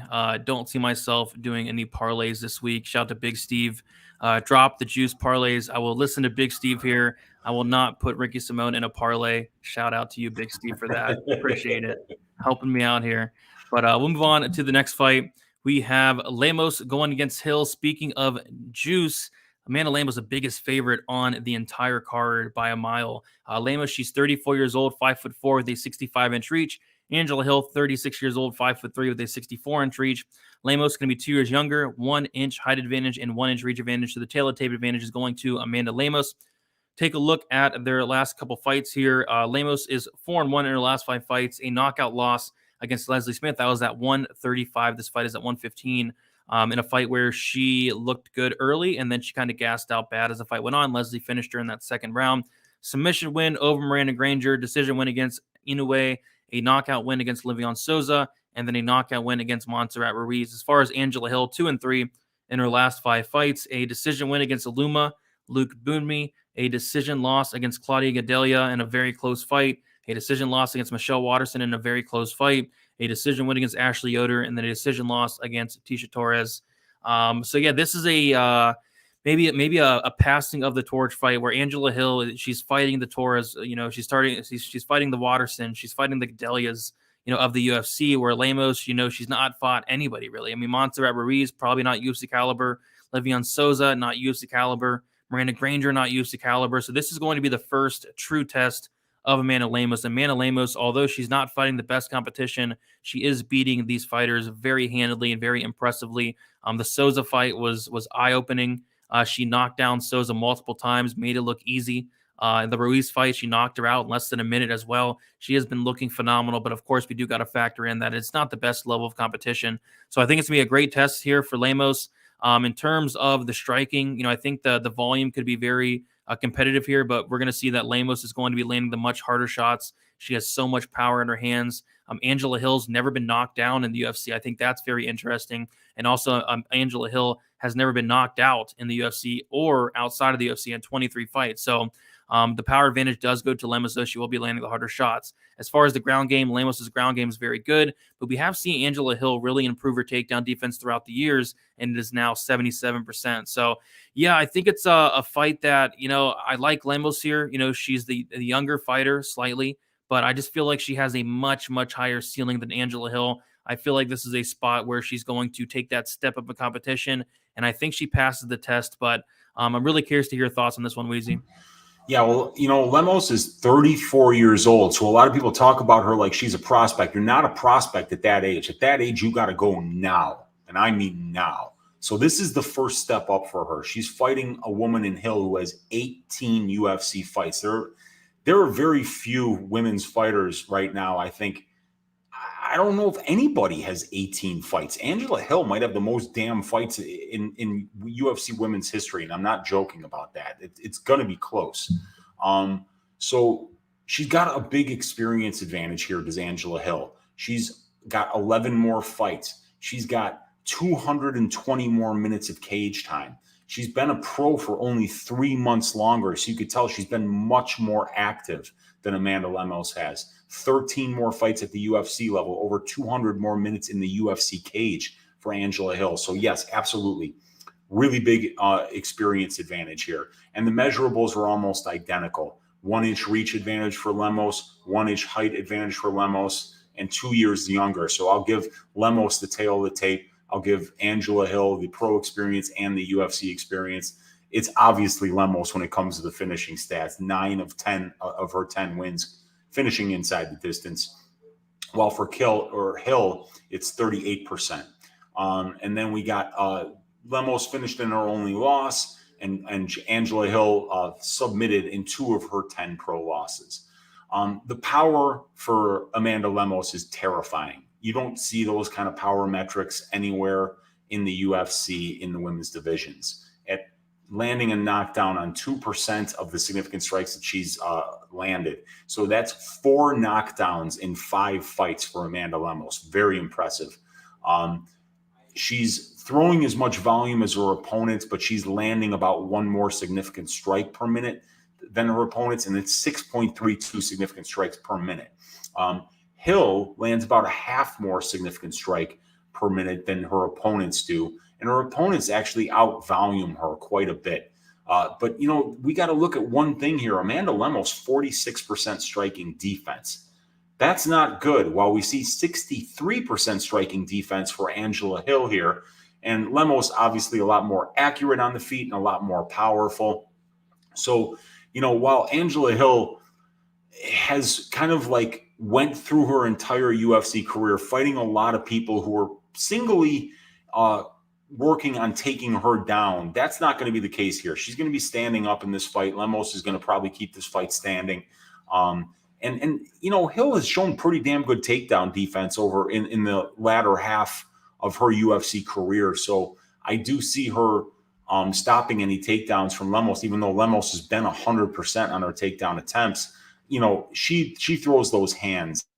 We've really only seen Lemos in the first round have any success. After this fight gets out of the first round, all bets are off, and anything can happen. Because, look, in the Leslie Smith fight, we saw Lemos completely gas out after the first round. Now, that fight was at 135 pounds, so that makes absolutely a huge difference. But Lemos is cutting a lot of weight to make 115 now. So, this is a very interesting fight because Hill's definitely the more experienced fighter. Hill has fought the far better brand of competition here. When you look at the measurables advantages for Lemos, they're negligible at best. The power advantage for Lemos is fantastic. The accuracy advantage, but Angela Hill is much better defensively. And the fact that she's never been knocked out, when you look at Lemos, and we have no idea what her cardio is going to look like after round 1, especially, see, that power comes at a price, Brady. We always talk about it, whether it's a wrestling heavy game plan or whether you're striking and trying to throw all of your force into every strike that you throw. It comes at a price, and the price is your conditioning. The price is your pace, the ability to go the full 15 minutes. Angela Hill's really tough and has got a good chin here. If she survives this first round, man, I think she's going to look a lot better than plus 320. Yeah, I think she will survive the first round as well. I forget who said it in the chat, but somebody said Amanda Lemos is not going to quit like Amanda Nunes, and she did. She has before against Leslie Smith. She kind of quit against her. But yeah, I think that was like you said, a different weight class. I think she's a lot better in terms of the cardio. We've seen her out of the first round since then against Inoue. She didn't look terrible, but yeah, she is cutting a lot of weight. I like Lemos here. I don't want to even say a lot. I like Lemos here, but I don't like the line, and it's getting wider and wider. Lemos opened up minus 260. She's currently minus 410. Angela Hill opened up plus 220. She's now plus 310. I think that line's kind of insane, but I get why it's where it's at. There's so much hype on Lemos, and I think a lot of people are kind of off the Angela Hill train right now. So yeah, I get why where it's at, but it's definitely wide, right, Weezy? There's no way I'd bet Amanda Lemos at this line. This is all recency bias. Lemos hasn't beaten anybody yet. This is a huge, huge step up in competition for Amanda Lemos. And if this fight gets out of the first round, all bets are off. I'm definitely getting to an Angela Hill bet here. I'm definitely getting to it at plus 300. I just think that there is too much information that we're missing about Amanda Lemos now. An average fight time of 6.17 minutes. We don't know what she looks like when she gets extended. The only time she got extended, man, she not only lost the fight, but she quit. She quit. And she didn't have to cut weight for that fight either. So that's extreme. I would never lay minus 400 on a quitter. That's something you're going to, and we've seen it before, Brady. I'm not calling her a quitter because I think that she might quit in this fight. I'm saying it because we saw it in the Leslie Smith fight. And it happened. So, and we never saw her get out of the first round in all the other fights. So there is missing information here. Will Lemos land a big bomb? Yeah, probably. She probably will. But, Hill's never been knocked out. She's fought everybody. She's fought better fighters than Amanda Lemos. A lot better, actually. So my pick is Hill. I think Lemos could win this fight for sure. But the line makes no sense to me. Yeah, I'm just not sold. Like Lemos is going to be the first one to knock her down or knock her out. Like she's fought Jessica Andrade. Like Andrade hits pretty hard, doesn't she? And she ate 131 strikes from Andrade and didn't go down once. Andrade hits like a truck. She's powerful. Yeah. She's compact and she's powerful. And like I say, that power comes with a price. So we're gonna have to see. If Hill weathers that early storm, could be a fantastic live betting opportunity, Brady. Yeah, that's another good point as well. But yeah, I agree. I'm gonna pick Lemos, but it's definitely, if I had to bet it, it definitely would be dog or pass. Yeah, agreed. Dog or pass for this one for me too. Fight goes to decision minus 230. Fight doesn't go to decision is plus 270. I thought we might get a better line on the fight goes because Lemos has been finishing a lot of these bums, but looks like the bookmakers are all over it. Yeah, I like the fight doesn't go here because like the biggest piece of missing information for me is what Lemos looks like out of the first round. But we know what she looks like in the first round. She's a fucking savage. So if she lands those shots, she could easily knock down Hill in the first. But what if it gets out of the first, who knows what that gas tank is going to look like, especially if she tries to finish her and the fight doesn't get stopped. Then we could see like a Clay Guida against Leonardo Santos situation. At plus 170, I also think fight doesn't go to decision is a very interesting bet when you combine Lemos's savage and terrifying power with what we don't know about her gas tank outside of the first round in the UFC. So that's another bet that I like. This is scary because I only had 3 bets that wound up going to the scorecard, so to speak, last night. I've already seen like 7 bets that I like on this card, and they're almost all plus money. I see a couple as well that I like. Nothing really from like a money line standpoint, but I guess the one that really does stick out was the heavyweight fight under the the Tafa fight, the Tafa Hunsucker. That one sticks out to me the most so far. That's a juice, it's juiced up, but come on, there's no, if that fight went to decision, I think it would be like Kimbo against Dada 3000. They both get like airlifted to the hospital for conditioning problems. So yeah, man, it's really hard to see that fight going the distance, man, much less over a round. For sure, for sure. But we'll keep moving on. We have, looks like 2 fights left. This is the co-main event. Very good fight. Stephen Thompson, Belal Muhammad. Stephen Thompson, 38 years old, 6 foot with a 75-inch reach. Belal Muhammad, 33 years old, 5'11" with a 72-inch reach. Stephen Thompson, 5 years older, 1 inch height advantage and a 3-inch reach advantage. Yeah, but take a look at the last couple fights. Stephen Thompson, 2-3 in his last 5 fights. A decision loss against Darren Till, a knockout loss against Anthony Pettis, a decision win against Vicente Luque, a decision win against Jeff Neal, and a decision loss against Gilbert Burns.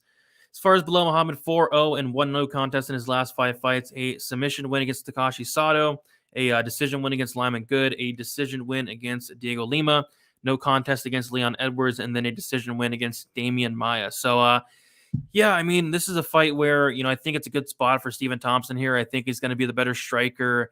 We are in the small cage, which that probably does favor Belal Muhammad, but I think for Muhammad to have success, he's going to have to get this fight down to the mat. And as we know, Thompson's takedown defense is very good. His get-up game is very good. Gilbert Burns was able to have success getting Thompson down, though. That is kind of a concern. Thompson getting up there in age, 38 years old, is kind of a concern, but I think he has a pretty clear striking advantage because prior to that Burns fight, I was just really impressed with what I saw from Thompson in the Neal fight, especially. And then even like in the Vicente Luque fight, I thought that was a very good win as well. But yeah, it's a good fight for Thompson, I think. Belal, maybe he can make it close at times, but I feel that like this fight's going to primarily stay standing, and that does favor Thompson quite a bit. Well, if it stays standing, yeah, you have to really like Thompson here. Obviously, he's a sublime striker. That karate stance makes it where he can hit you or you can't hit him. He's a very difficult person to train for. There are very few training partners that you can get that can mimic the striking style and accuracy and power of a Stephen Thompson. But yeah, I mean, Thompson's 38 years old, so he's getting towards the end of his, mixed martial arts usefulness here. But he doesn't have a ton of minutes, 300 minutes of cage time in 22 fights. He's not used up by any stretch of the imagination yet. He's just getting to that age where we start to see people kind of decline a little bit. So Belal Muhammad, 5 years younger, you got to love that. But you also like Stephen Thompson being an inch taller and having a 3-inch reach advantage, in addition to go with that karate style, is a very nice little thing to keep in your back pocket in this fight. The experience numbers are almost identical here. Muhammad has 1 more fight, the cage time almost identical. Thompson's been a pro for a couple of years longer. In the UFC fights, Thompson 3 more fights, about 60 more minutes of cage time. So yeah, a little bit of a UFC experience advantage for Stephen Thompson, but the pro and UFC experience numbers are very similar here, just like the tail of the tape numbers are similar. Thompson gets his wins by knockout. Belal Muhammad gets his wins by decision. 74% of Belal Muhammad's career wins have come by decision. So, and these guys really don't get finished either. In 8 combined losses for Muhammad and Thompson, only 2 of them have come inside the distance. So this fight probably does have a very high likelihood of going the distance, but it's probably pretty juiced up. Striking, we know that it's going to be Stephen Thompson that's going to have the striking advantage here. But when we look at the numbers, we see that Thompson lands about 1.3 per minute more than he absorbs, 43% striking accuracy. Excellent power numbers. He's landed 10 knockdowns in 17 UFC fights, so really good power numbers for Stephen Thompson. The striking ratio, fantastic. The striking difference, fantastic. 58% striking defense is very good. He has been knocked down 3.4, 1.7, 4.5 times in 680 significant strikes absorbed. So he can be a little bit chinny, getting knocked down 0.3 times for 15 minutes. If we look at Belal's numbers, landing 4.61, absorbing 3.8, so almost as good. I mean, he lands more, but he also absorbs more than Stephen Thompson does. He throws more volume than his opponents, as Stephen Thompson does. They're both around 43% striking accuracy. It's Muhammad who's a little bit better in the striking defense numbers, but Muhammad also a little more chinny as he's been knocked down 6 times in 14 fights. Where this fight gets interesting is, what happens if it gets to the ground? What happens if Belal can get it there? Stephen Thompson, only 11 takedown attempts in 17 fights. He's actually gotten 5 of them, but he's only controlled his opponent 7% of his UFC career. So that would be maybe 18 minutes on five takedowns. So it's actually really good if you look at it per takedown, but a lot of that is probably cage control time. While the 73.68% takedown defense is really good, one of the things that we were talking about before the Burns match, and you and I, we were both on Stephen Thompson for that fight, Brady. But we noticed that the takedown numbers defensively were very good for Stephen Thompson. But what we talked about, and we were just kind of hoping wouldn't matter, was the fact that Stephen Thompson's recent opponents before Gilbert Burns and Jeff Neal, Vicente Luque, Anthony Pettis, and Darren Till were not trying to take him down. So, it just, when we saw Burns go to the wrestling in the last fight, it reminded us that Stephen Thompson is a striker first and foremost. And if you're able to take him down, that's how you make him uncomfortable. That's how you win minutes. Here's the problem, dude. 22 takedowns in 78 attempts for Belal Muhammad. So he's getting takedowns at less than a 30% clip. And when he gets those takedowns, so let's see, about 37 minutes of control time on 22 takedowns. So about a minute and a half of control time for Muhammad. And he gets about 1.8 takedowns per 15 minutes. And Stephen Thompson's giving up less than 1 takedown per 15 minutes. So let's say Muhammad gets 1.5 takedowns and gets 4 minutes of control time. 4 minutes of control time on the ground is not going to be enough to win this fight, because that means 11 minutes of it will take place on the feet. And it's really hard to see Belal Muhammad winning minutes on the feet here. When we go to the strength of schedule stats, they're very similar. Thompson's fighting the more experienced competition. Belal Muhammad's fighting the better win-loss ratio competition. The wins are better for Stephen Thompson, and the losses are close. But Belal Muhammad has some really good losses on his record. So the strength of schedule numbers are pretty similar. Wouldn't give one guy a huge edge either way. The big edge here is going to be in the striking edge for Thompson. The big edge in the grappling will be for Belal Muhammad, but there's no guarantee that he can get it there. It's a close fight, man. But Belal Muhammad is always in close fights. And that would really concern me, even if I was on the Stephen Thompson side, to know that a guy like Muhammad is going to decision 8 times in his wins and 2 times in his losses. 10 of his 14 fights are going to decision, and he's constantly making it close. It seems like very risky to lay minus 250 on Stephen Thompson here, especially when we saw that takedown defense and that ground game really get exposed, but against a much better grappler than in Gilbert Burns than what he's going to see on Saturday in Belal Muhammad. What do you think of this one, man?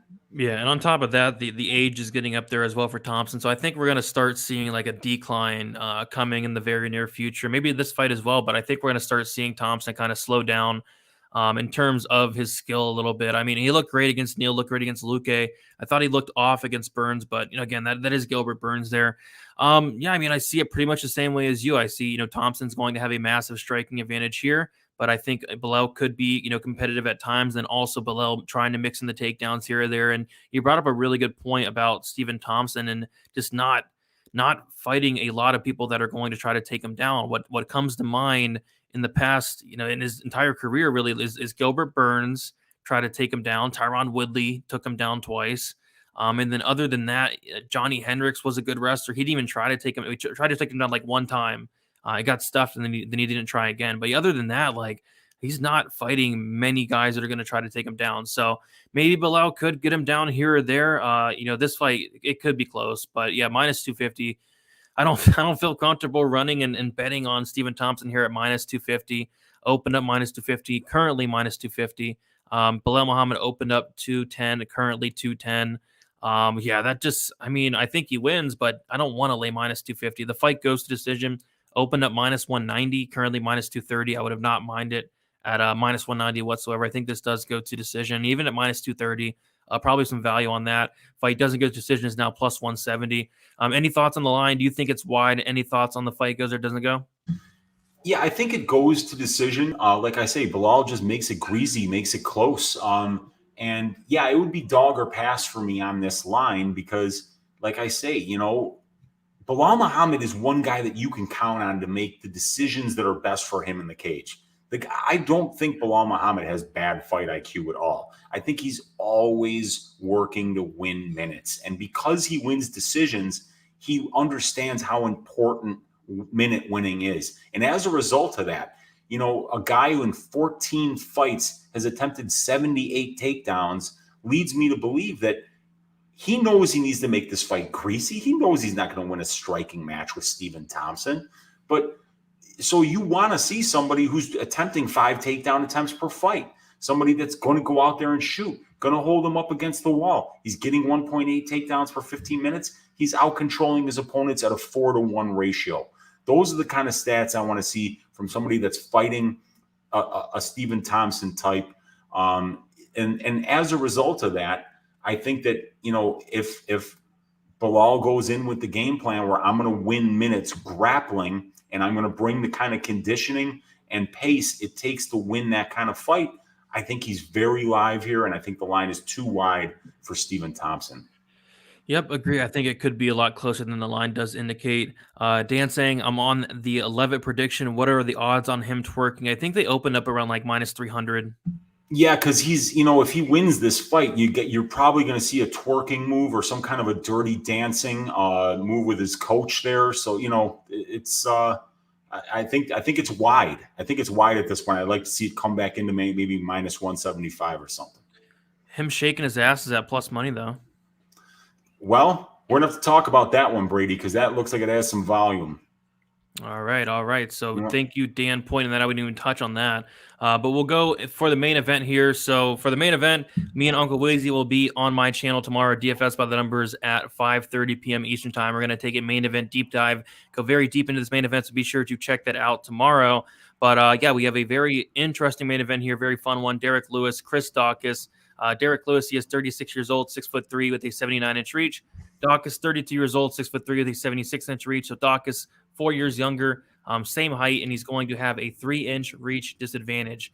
We'll take a look at their last few fights. Derrick Lewis, 4-1 in his last 5 fights. A decision win against Blago Ivanov, a decision win against Alir Latifi, a knockout win against Alexei Oleinik, a knockout win against Curtis Blades, a knockout loss to Cyril Gane. As far as Chris Daukaus, he made his UFC debut against Parker Porter. He was actually a dog in that fight, or at least open as a dog. I remember he was like 7,900 on DraftKings that day. But yeah, he beat Parker Porter by knockout. He knocked out Rogerio Nascimento. He knocked out Alexei Oleinik, and then he knocked out Shamil Abdurakhimov. Yeah, I mean, Chris Daukaus has looked phenomenal. Of course, there's a big difference in the level of competition here where Derrick Lewis has fought in guys like Cyril Gane. He's fought in guys like Curtis Blades. He's fought in guys like Francis Ngannou. So this is definitely going to be a very tough test in Daukaus. I thought he took a nice step up in competition against Shamil in his last fight. I thought he looked really good. Knocked him out pretty much twice in that fight, in the first round, in the second. But yeah, Chris Daukaus, he's a guy that, his hands are very, very fast, and he throws with a ton of power. He can be hittable at times. And from what we've seen, when he does get out of that first round, not so much in the Abdurakhimov fight, but outside of the UFC, we have seen when he gets extended, he does slow down. He can be taken down. But those fights were a long time ago. I think he changes physique a lot. He looks a lot leaner. I think his cardio has probably improved, but he's not really tested that much when fights do get extended. I feel like this is one that does get extended, so I'm curious to see how he does look later in the fight goes. And we all know how Derrick Lewis fights. He's going to kind of sit back, not do a ton. He's only going to throw a couple strikes a minute, maybe a couple strikes a round. But when Derrick Lewis lands, he lands with power. He can knock out anybody on the planet. So that's always very scary about Derrick Lewis.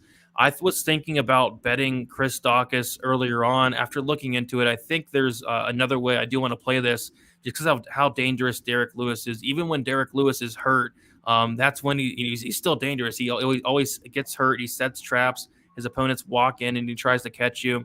But I really do think this is a solid spot for Daukaus. I just don't want to count out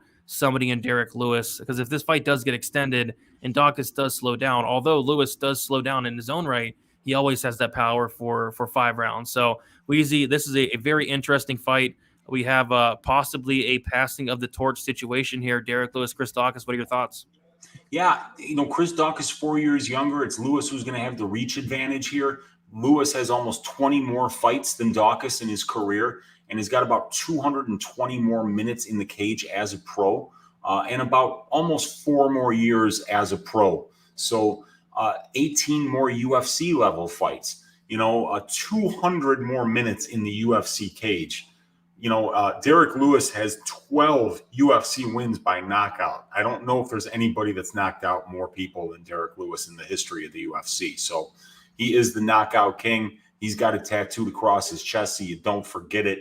And chances are you will forget it after he hits you with one of those big canned hams and you go to sleep for like 30 seconds and wake up looking at the lights. So huge experience advantage here for Derrick Lewis. A nice little measurables advantage here for Derrick Lewis. And he's not an over-the-hill heavyweight. 36 is not old for heavyweight. And Daukaus really just getting started here. 15 professional fights, 32 years old, very young for the division. Chris Daukaus has finished 11 of his 12 wins by knockout. So, if he fights as long as Derrick Lewis does, he might wind up getting the UFC record for knockouts because he's on that kind of a pace. He's absolutely destroying people on the feet. So, obviously for this fight, Brady, you don't need cappers like you or I to tell you that this fight is going to finish inside the distance. It's a 5-round fight. Chris Daukaus has a 92% finish rate for. He has a 100% finish rate against. Derrick Lewis has an 84% finish rate for and a 76% finish rate against. So in the 11 combined losses for these guys, we have got 9 of them finishing inside the distance. So over an 80% clip. And then, we're over an 80% clip in the combined wins too, as we've got 21 wins inside the distance for Lewis, and we've got 11 for Daukaus, makes 32 out of 37 wins coming inside the distance for these two guys. So, fight doesn't go to decision is probably going to open. Is it around minus 400? Minus 475. Oh, wow. Even more juiced. Yeah. So there's no value in that line anymore. But, you can use it as a parlay piece because it's one of those things, man. This fight is finishing inside the distance no matter who wins. The striking numbers. So you mentioned it. Lewis doesn't do much, okay? And he doesn't have to do much because he's very aware of who he is. And I like that in a fighter. I like a striker that doesn't even try to fucking grapple, that doesn't fall in love with his wrestling. Just like you don't want to see a great wrestler falling in love with his hands. It's terrible when that happens. Derrick Lewis has always known exactly who he is ever since he's been in the UFC. So it's comforting to know when you bet on Derrick Lewis that this guy is going to be trying to knock out his opponent. He's going to be saving his gas tank. He's going to wait for the opportunities where he could do the most damage. And when he does, he finishes fights. But then we look across the aisle here at Daukaus. Dude, these are video game numbers. 9.03 significant strikes landed per minute in the heavyweight division. That's crazy. He's throwing 17 per minute, and he's only absorbing 3.4. So he's over 2.5 to 1 striking ratio. He's landing at 53%. He's landing a knockdown on 5% of the significant strikes that he's landing. So 6 knockdowns in 4 UFC fights for Chris Daukaus. So we know what Lewis does well. And he's been doing it against higher level competition. However, Daukaus is outdoing Derrick Lewis at what he does best.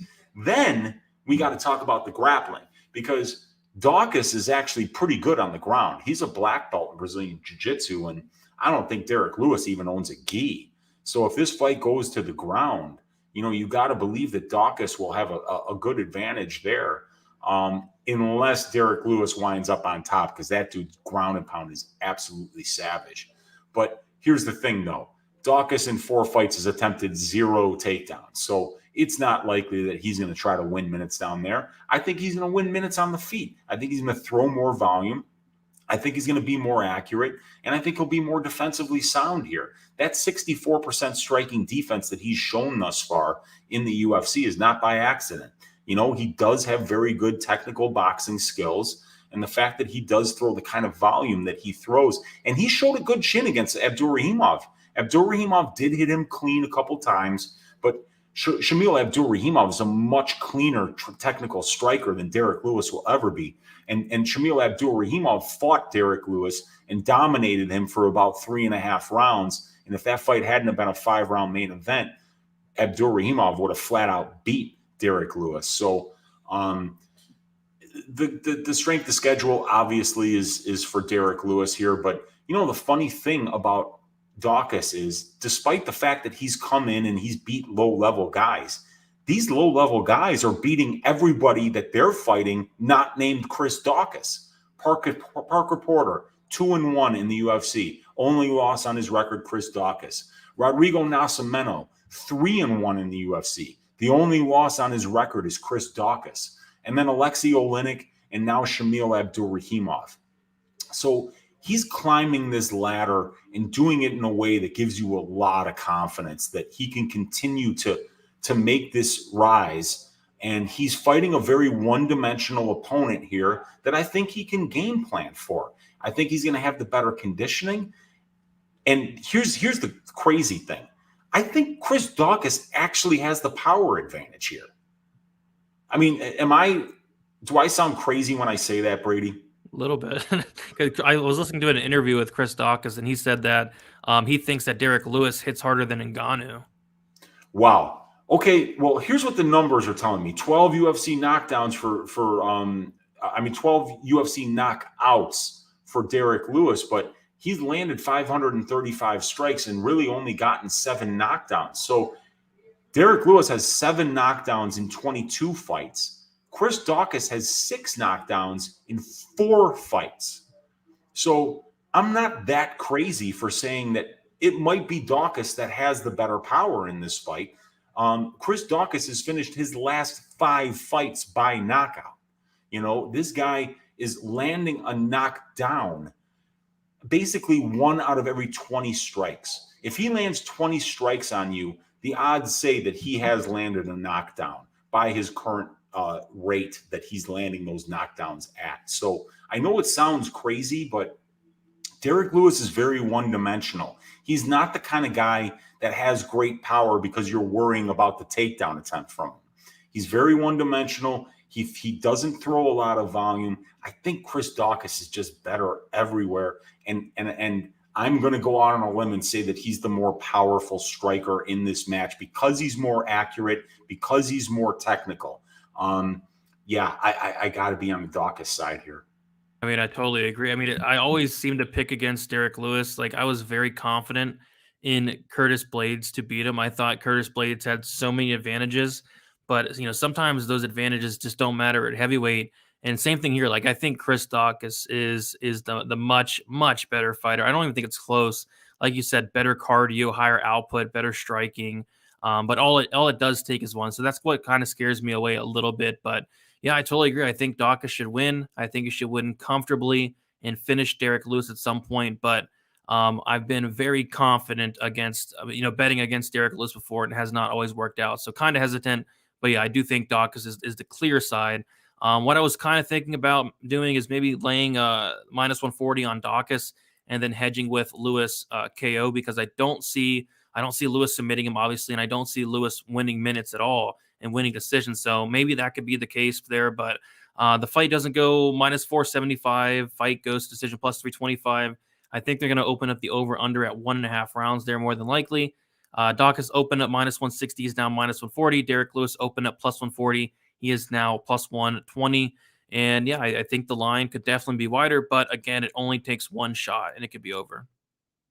Yeah, for both of these guys, and both of them have been knocked down too. We see, I think it's 2 knockdowns against for Derrick Lewis. I mean, Daukaus hasn't been knocked down yet, but I mean, like, he's landed 122 strikes and only absorbed 46. I mean, Daukaus has been absolutely dominant, against lower level competition. But like I say, we see guys come in, for instance, the Hunsucker, or no, it's not even that one. It's the fight where none of Parisian against Mays. They've got 6 wins in the UFC combined. Neither one of them has beaten a guy with a win. And you see that at heavyweight, right? But, you know, when you get a guy like Daukaus coming in there and he's fighting young up-and-coming guys, it's easy to say, oh, okay, well, he's fought lower-level competition. Yeah, but those guys are beating everybody not named Chris Daukaus. So it's not like Mays coming in there starching 3 guys who are combined 0-6. And Parisian starching 3 guys, not even starching them, beating a couple of them by decision, who are 0-7 in the UFC. You know, outside of their fights with Chris Daukaus, these guys have Durahimov, Oleinik, Nascimento, and Porter have winning records on the aggregate. And we can't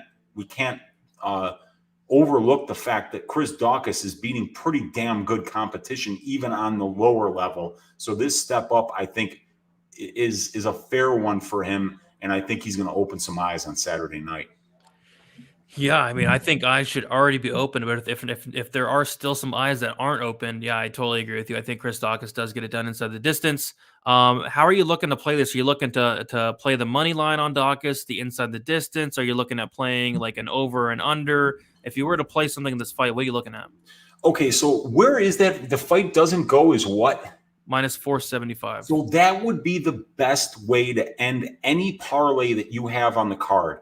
When you put together a multi-leg parlay, whether it's 2, 3, 4 legs, whatever it is, you want to finish with the widest odds so that you can hedge out at the end.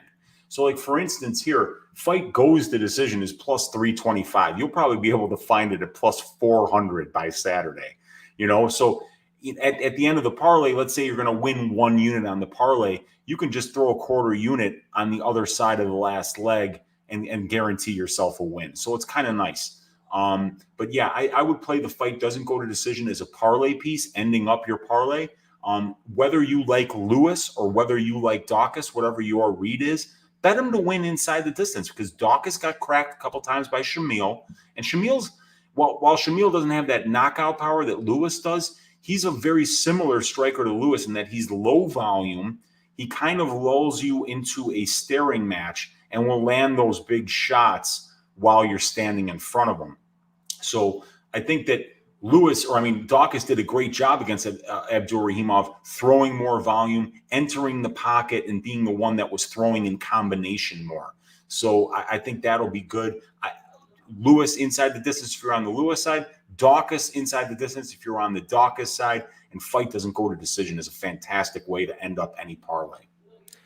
Yep, sounds good to me. I won't be doing any parlays this week. I'd be shocked if I did, but yeah, if I was to, it's definitely one of the best parlay pieces on the entire card, the minus 475.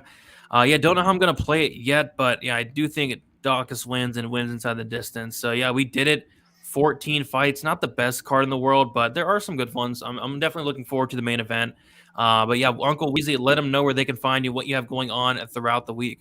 It's a big week for me, Brady. I'm doing a couple guest spots on a couple of other people's shows. You can find me on Pub Sports Radio every Sunday night for Stat Diggers, but you're not going to see us for like a month now. And then every Tuesday night for the DraftKings show at 6 p.m. Central Time with you and Luke and AJ. You can find me on my YouTube channel, which is called Uncle Weezy. I do a full card breakdown every Tuesday night, 10 p.m. Central Time, and I do balls deep breakdowns of fights usually on Wednesday. You can find me right here on Pub Sports Radio tomorrow doing the Die Hard MMA podcast with our guy Clint. And I will also be appearing on Chronic Combat Conversations on Thursday night, I believe. Or no, that's because Thursday night I'm going out with some friends for a little bit of a reunion. So yeah, very, very busy week for me. I'm going to be doing a ton of content this week to end off the year. And I want to do as much as possible because I'm going to be missing MMA in a big way once it's over. And so I'm going to go balls out this week, make a bunch of bets, appear on a bunch of people's shows, and talk about MMA until my throat gets hoarse. My throat is already like messed up bad. I don't know how I'm gonna make it for the week. It's horrible. But yeah, guys, go check out Uncle Weezy. Always putting out great content. You can follow me on Twitter, DFS_numbers. Instagram is DFS by the numbers. My full card breakdown prediction video will be out, I think, like Tuesday or Wednesday. Me and Uncle Weezy will be going live on Monday. You can catch me here on Pub Sports Radio 4 to 5 times a week. Do some NFL content on here with Billy and Sharpie as well. Leave a like on the way out. Subscribe here to Pub Sports Radio. It's going to be about a month before we see you guys again. It's going to suck, but hopefully we end the card on a strong note. Appreciate you all in the chat. I see you guys, MMA Jedi hanging out, Roy, Dan, Planet Whisper 9 minutes, Dirty Red, Jay, all you guys. Appreciate you all hanging out. We will talk to you very, very soon. Good luck for UFC Vegas 45.